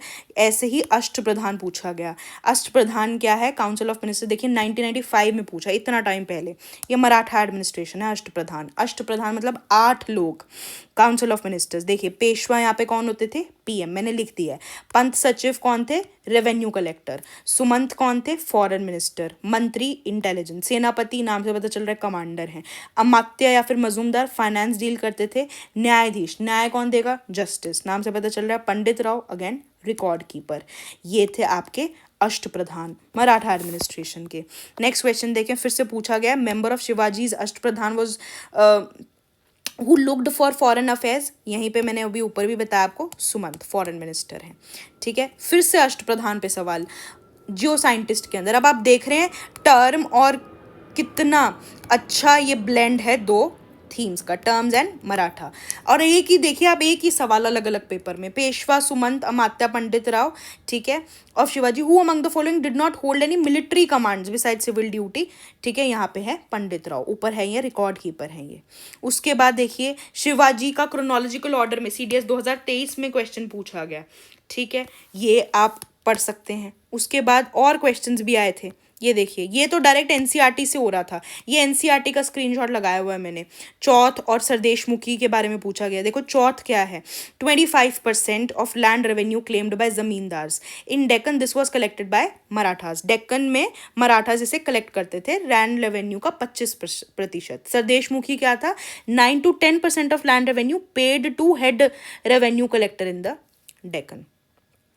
ठीक है, जब आप इस चैप्टर को अच्छे से पढ़ लें, एनसीईआरटी में से इस टॉपिक को प्रिपेयर कर लें, तो आप ये सीएपीएफ 2024 का क्वेश्चन ज़रूर अटेम्प्ट करिएगा। अगर आपको आता है पॉज करके मुझे कमेंट सेक्शन में इसका आंसर दे सकते हैं। बुंदेला रेबेलियन के बारे में ये है। उसके बाद सीएपीएफ 2024 में एक और क्वेश्चन आया था, विच नेवल फोर्ट्स वर इरेक्टेड बाय शिवाजी, स्वर्णदुर्ग, विजयदुर्ग, सिंधुदुर्ग और कोलाबा। इसका आंसर है सी 3 and 4 ओनली, क्योंकि यहाँ पर शिवाजी ने कौन से फोर्ट्स इरेक्ट किए थे वो पूछे गए हैं। स्वर्णदुर्ग और विजयदुर्ग भी मराठास ने ही इरेक्ट किए थे, लेकिन उन्होंने उसको युद्ध के थ्रू जीता था। लेकिन जो सिंधुदुर्ग और कोलाबा है, ये स्पेसिफिकली शिवाजी ने ही इनको बनाया था, इसलिए इसका आंसर है सी 3 and 4 ओनली। साथ में नेक्स्ट क्वेश्चन 2000 में पूछा गया, who among the following streamlined the Maratha administration after Sambhaji. किसने, दैट इज राजाराम। ठीक है, राजाराम। तो आप प्लीज जो ये आपका छत्रपति शिवाजी वाला जो टॉपिक है, इसे प्लीज आप अच्छे से प्रिपेयर कीजिएगा और इन क्वेश्चंस को एक बार जरूर रिवाइज कीजिएगा। ठीक है, मूविंग ऑन, नेक्स्ट सवाल देखें आप। The decline of Nanda dynasty at the hands of Chandragupta Maurya and Kautilya has been vividly portrayed in which of the following Sanskrit plays. ठीक है, चंद्रगुप्त मौर्य और कौटिल्य के हाथों नंदा डायनेस्टी का डिक्लाइन कौन से संस्कृत प्ले में बताया गया है? इसका आंसर है डी, मुद्र राक्षसा। मुद्र राक्षसा किसने लिखी थी? विशाखा दत्ता ने। बाकी इंपॉर्टेंट इन्फॉर्मेशन भी मैंने यहाँ पर ऐड कर दी है। देखिए, मृच्छकटिका जो है वो शुद्राका ने लिखी थी। देवी चंद्रगुप्तम भी विशाखा दत्ता ने लिखी थी। एक चीज याद रखिएगा, तो विशाखा दत्ता ने दो चीजें लिखी थी, मुद्र राक्षसा जिसके में चंद्रगुप्त मौर्य और कौटिल्य का लिखा हुआ, और देवी चंद्रगुप्तम। देवी चंद्रगुप्तम जो है, देखिए ये गुप्ता किंग रामागुप्ता की स्टोरी है, जो कि डिसाइड करते हैं to surrender his queen Dhruva Devi to a Shaka invader, but his younger brother Chandragupta जो है एंटर करते हैं एनिमी कैंप को disguise as a queen and kills the enemy, और एनिमी को यानी कि शाका इन्वेडर को मार देते हैं। देन मालविका अग्निमित्रम जो है, ये इसके अंदर दो नाम शामिल हैं, एक मालविका और एक अग्निमित्र। ये एक राजा और रानी की लव स्टोरी है। ये कालिदासा ने लिखी है। कालिदासा ने दो एपिक पोएम्स लिखी थी, रघुवंशा एंड कुमार संभवम। ये दो एपिक पोएम्स हैं, और साथ साथ प्लेज लिखे थे, ऋतु संहारा, मेघदूतम, अभिज्ञानन शकुंतलम, विक्रमोशिव्यम। काफ़ी सारी लव स्टोरीज हैं। ये इतना लिटरेचर का पार्ट आपको पता होना चाहिए। बाकी लिटरेचर में मेरे अकॉर्डिंग आपको नितिन सिंघानिया की किताब से लिटरेचर वाला चैप्टर ज़रूर पढ़ना चाहिए, स्पेसिफिकली तेलुगु लिटरेचर, ठीक है, संस्कृत लिटरेचर ज़रूर पढ़िएगा, और बुद्धिज़्म और जैनिज़्म से रिलेटेड लिटरेचर यानी कि पाली प्राकृत वाला जो है वो भी आप ज़रूर पढ़ सकते हैं, और तमिल ज़रूर पढ़ लीजिएगा प्लीज़। संगम से रिलेटेड जो है तमिल लिटरेचर भी आप ज़रूर पढ़िएगा। नेक्स्ट देखें, which edict was issued by Akbar to assert his spiritual authority over ulemas. बड़ा अच्छा सवाल है। उन्होंने बोला कि कौन सा एडिक्ट इशू किया था अकबर ने ताकि वो उलेमाज के ऊपर अपनी स्पिरिचुअल अथॉरिटी जमा सके। देखिए एसएससी में भी ये क्वेश्चन आया था। यहाँ पर देखिए मैंने थोड़ा सा और इसको इन डेप्थ रिसर्च करने की कोशिश की है, ठीक है। यहाँ पर आंसर है मजहरनामा, डी मजहरनामा। यहाँ पर थोड़ा कंफ्यूजिंग था, दिने इलाही भी दे रखा है, सुलह कुल भी दे रखा है। जिन्होंने अकबर को थोड़ा पढ़ा है तो वो थोड़ा कंफ्यूज हो सकते हैं, लेकिन यहाँ पर याद रखना है मजहरनामा है इसका आंसर। मजहरनामा के बारे में एसएससी सीजीएल में भी सवाल आया था, who among the following issued Mazharnama, ठीक है। इसका आंसर है अकबर, ये देखिए आप। तो क्वेश्चंस वही हैं ऑल एंड ऑल, आप कहीं से भी प्रिपेयर करें। देखिए थोड़ा दिन्ने इलाही और सुलह कुल के बारे में जान लीजिए, ये हमारे क्लास के नोट्स हैं, ठीक है। देखिए दिन्ने इलाही, ठीक है, डिवाइन मोनोथीज्म, ये एक न्यू रिलीजन था जिसका जो बेस था वो था सारे रिलीजन से अच्छी अच्छी वैल्यूज उठाई गई, मतलब हिंदुइज्म, इस्लाम, जैनिज्म, क्रिश्चियनिटी से वैल्यूज को सिंथेसाइज करके एक नया रिलीजन बनाया गया, दैट इज दिन्ने इलाही। ये जो दिन्ने इलाही जो रिलीजन था ये प्रॉफिट मोहम्मद को रिकॉग्नाइज नहीं करता था। हिंदूज में बीरबल इकलौते हिंदू थे जिन्होंने इस न्यू रिलीजन को फॉलो किया।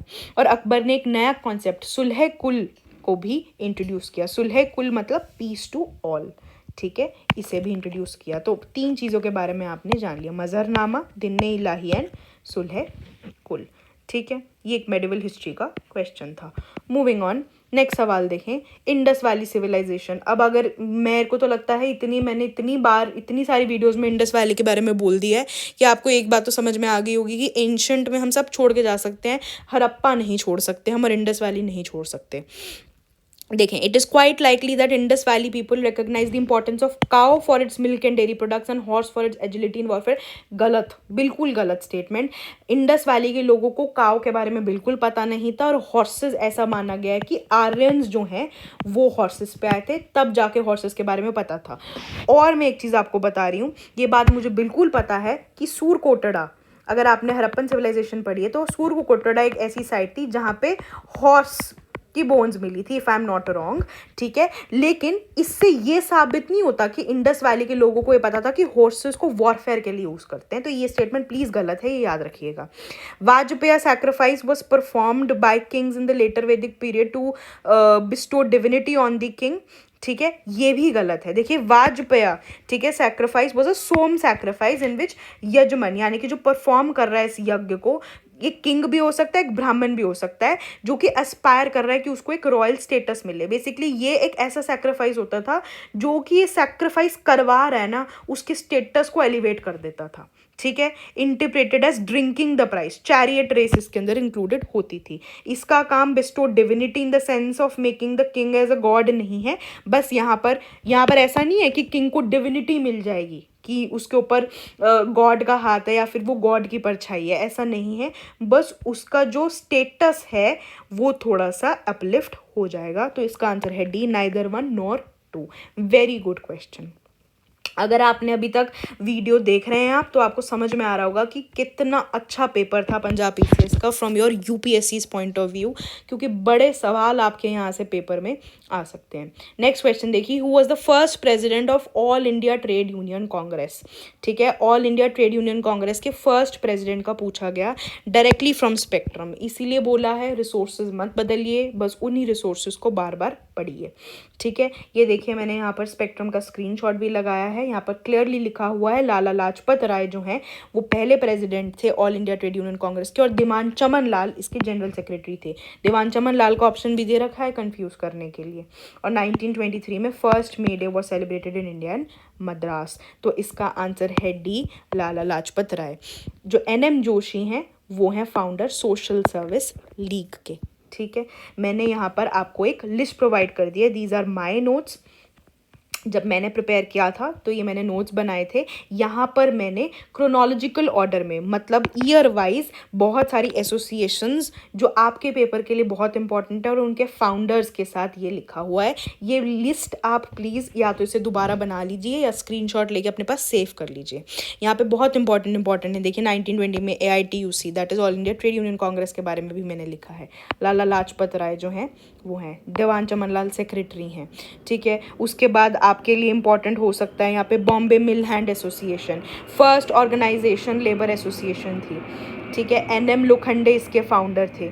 उसके बाद यहाँ पर इंपॉर्टेंट है Indian national trade union Congress, ये इंडियन नेशनल कांग्रेस का लेबर विंग थी। वल्लभ भाई पटेल और JB कृपलानी थे इनके फाउंडर्स, ठीक है। हिंदू मजदूर सभा इंपॉर्टेंट है। ऑल इंडिया फॉरवर्ड ब्लॉक आया बीच में सुभाष चंद्र बोस का, प्लीज़ इससे अच्छे से करिएगा, ठीक है, ये बहुत इंपॉर्टेंट है। मूविंग ऑन, पॉलिटी का सवाल देखिए यहाँ पर, Statement 1. Writ jurisdiction of Supreme Court is narrower than that of High Court.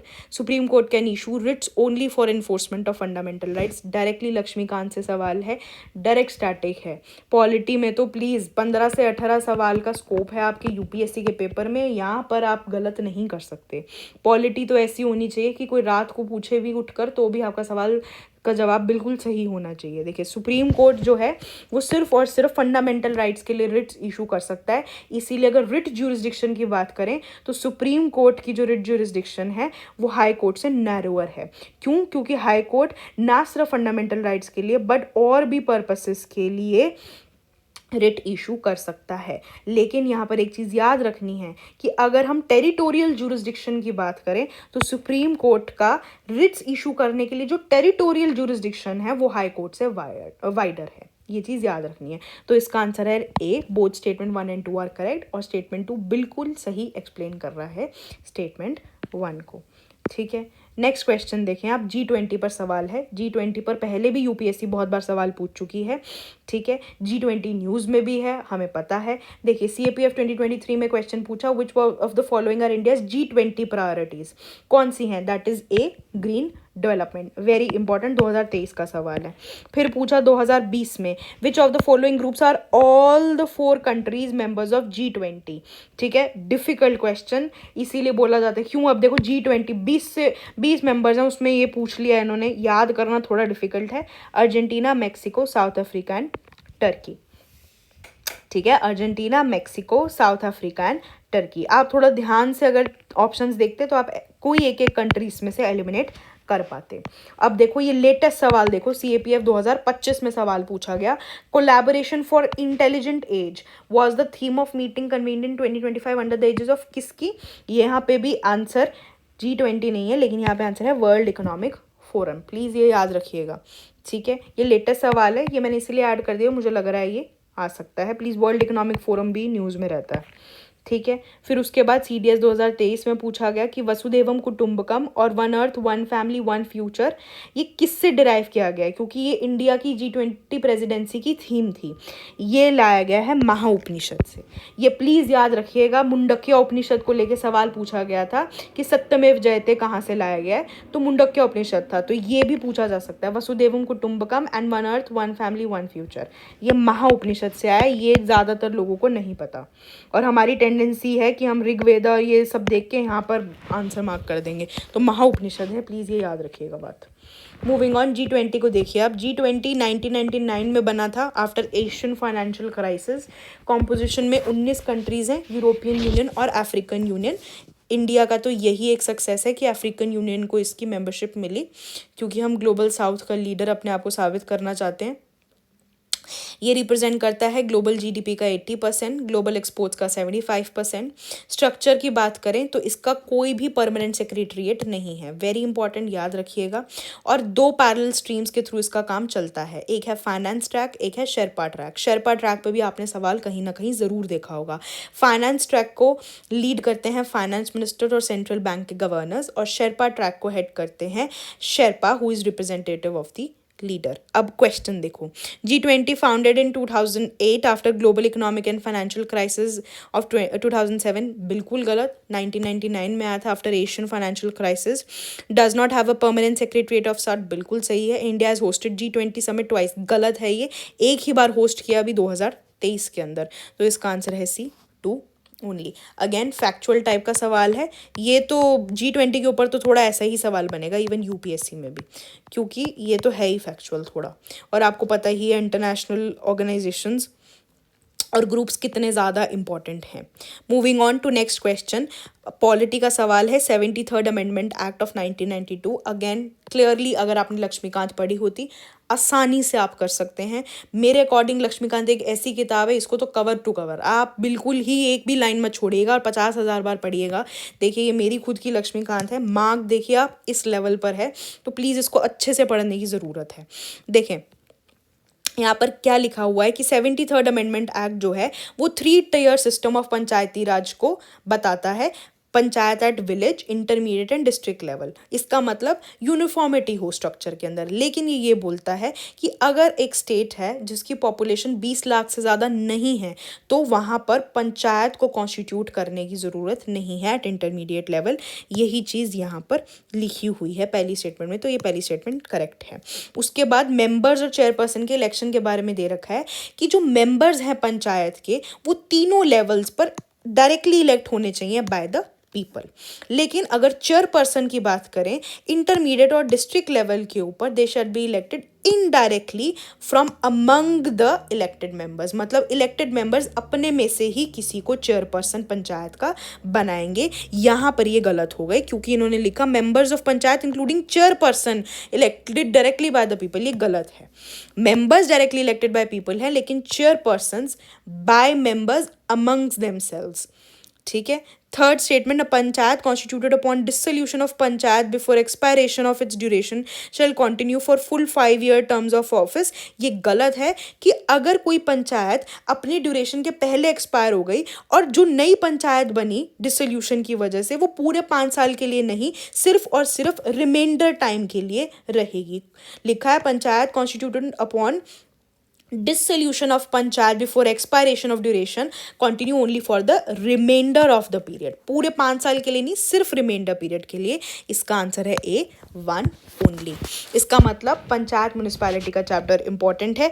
Although मैं अगर आपको अपनी तरफ से PYQ एनालिसिस बताऊं, ठीक है, PYQ एनालिसिस बताऊं, पंचायत और म्यूनिसिपैलिटी से सवाल आपके पेपर में यूपीएससी में थोड़े कम पूछे जाते हैं, थोड़े कम पूछे जाते हैं, ज़्यादा क्वेश्चन इससे नहीं आते। अगर इन दोनों में से भी मैं प्रायोरिटी बताऊं तो आप पंचायत ज़्यादा करिएगा। ठीक है, ये याद रखिएगा थोड़ा। मूविंग ऑन, नेक्स्ट क्वेश्चन देखिए। आर्टिकल 20 पर सवाल था यहाँ पर। अच्छा सवाल है। ठीक है, आप देखिए जब ये क्वेश्चंस करते हैं तो आपकी रिवीजन भी बहुत अच्छे से होती है। यहाँ पे इन्होंने बोला protection under this right is available only to citizen. ये गलत है। आपको बाय हार्ट याद होना चाहिए दैट आर्टिकल 15, 16, 19, 29 एंड 30 ये आर्टिकल्स हैं जो सिर्फ सिटीजन्स को, ठीक है, अवेलेबल है। आर्टिकल 20 सिर्फ सिटीजन्स को नहीं, सबको available. While criminal laws can be impose retrospectively, civil laws can not. ये उल्टा लिखा हुआ है। Civil laws can be impose retrospectively, criminal laws can not be. Protection against self crimination extends to both civil and criminal proceedings. ठीक है, ये भी गलत लिखा हुआ है यहाँ पर। इसका आंसर है सी, ऑल 3। ये तीनों के तीनों गलत है, इनकरेक्ट। अब आप यहाँ पर पढ़िए, देखिए क्लियरली आपकी लक्ष्मीकांत में दे रखा है। लिखा है an ex post facto law is one that imposes penalties retrospectively. मतलब पीछे से, टाइम पीछे से दोबारा से ये लग जाता है। That is upon acts already done or which increases the penalty. Enactment of such law is prohibited by first provision of Article 20. However, this limitation is imposed only on criminal laws and not on civil laws. इसका मतलब clearly civil laws और tax can be imposed retrospectively. मतलब civil law तो हो सकते हैं लेकिन criminal law नहीं हो सकते।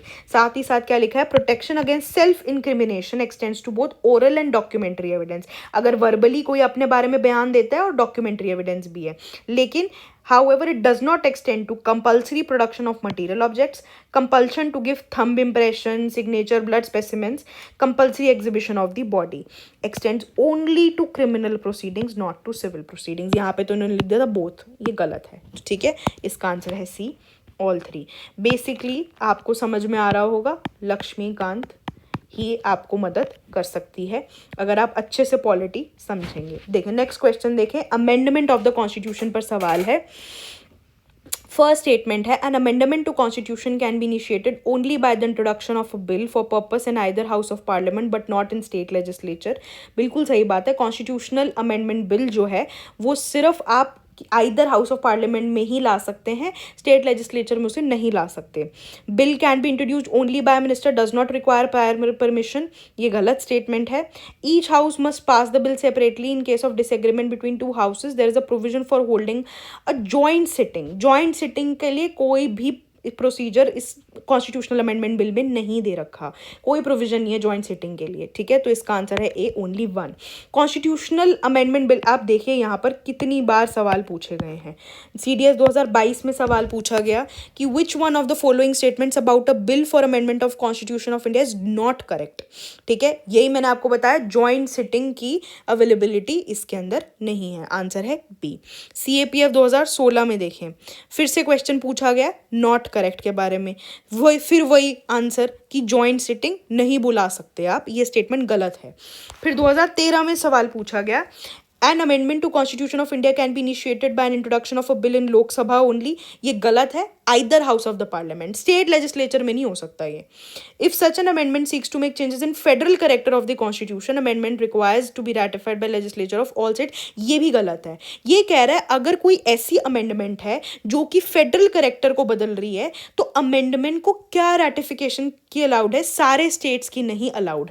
सारे स्टेट्स की रैटिफिकेशन जरूरत नहीं है, कितने की जरूरत है, half of the states, legislature of half of the states. ये देखिए आप यहाँ पर क्लियरली आपके लक्ष्मीकांत में ये दे रखा है, ठीक है। तो ये चीज़ आपको याद रखनी है, आप इसे पॉज करके पढ़ सकते हैं, ठीक है। मूविंग ऑन, लास्ट सवाल देखिए यहाँ पर, मैंने हमेशा बोला है मॉडर्न हिस्ट्री में एक्ट्स एक बहुत इंपॉर्टेंट थीम है, ये सवाल आप देखिए, और मैंने अपने पिछली वीडियोस में बहुत सारे एक्ट्स पर ये क्वेश्चन बताए भी हैं। आप देखिए कितनी बार सवाल आया, 2015, 16, 21, 22, हर साल क्वेश्चन आता है, 2018, 12, 24, मतलब एक भी साल एक्ट्स पर सवाल नहीं छूटा। वही पंजाब PCS में भी देखने को मिला। यहाँ पर आप देखिए, गवर्नमेंट ऑफ इंडिया एक्ट 1858 में क्या हुआ, complete imperial control by secretary of state आ गया था। फिर इंडियन काउंसिल्स एक्ट 1861 में क्या हुआ, inclusion of non official members in executive council of governor general for the first time. Indian councils act 1909 में क्या हुआ, separate representation of Muslim community. और गवर्नमेंट ऑफ इंडिया एक्ट 1919 में क्या हुआ, बाय कैमरल लेजिस्लेचर पहली बार इंट्रोड्यूस हुआ। इसका आंसर है ए, ठीक है। आप चाहें तो ये सारे क्वेश्चंस जब आप एक्ट्स का चैप्टर पढ़ लें, मैं आपको बोलूँगी कि आप लक्ष्मीकांत का जो पहला आपका चैप्टर है आप उसको पढ़ लीजिए, वहाँ से हो जाएगा। उसके बाद आप स्पेक्ट्रम को भी रेफ़र कर सकते हैं, ठीक है। नहीं तो आप अपने नोट्स जो भी आपने पढ़े हैं आप उसको रेफ़र करके प्लीज़ ये पॉज करके सारे PYQs एक एक बार ज़रूर अटेम्प्ट कीजिए, और इस PDF को समझने की कोशिश कीजिएगा। सिर्फ टेलीग्राम से डाउनलोड कर कर अगर आप इसे सेव कर लेंगे, इससे इसका पर्पस सॉल्व नहीं होगा। PDF कलेक्टर नहीं बनना है, ठीक है, डिस्ट्रिक्ट कलेक्टर बनना है। इस चीज़ का थोड़ा आपको ध्यान देना है। PDFs कलेक्ट करते रह जाते हैं, ना रिवाइज करने का टाइम मिलता, ना एनालाइज करने का, वो गलती नहीं करनी है। पॉज करके सारे आप क्वेश्चन इसे अटेम्प्ट कर लीजिए, ठीक है। आई होप ये वीडियो मैं मानती हूँ थोड़ी लंबी हो गई है, बट इससे आपको समझ में आया होगा that no matter which state PCS, which UPSC exam, themes remain the same, ठीक है। Keep analyzing, keep practicing. Thank you so much.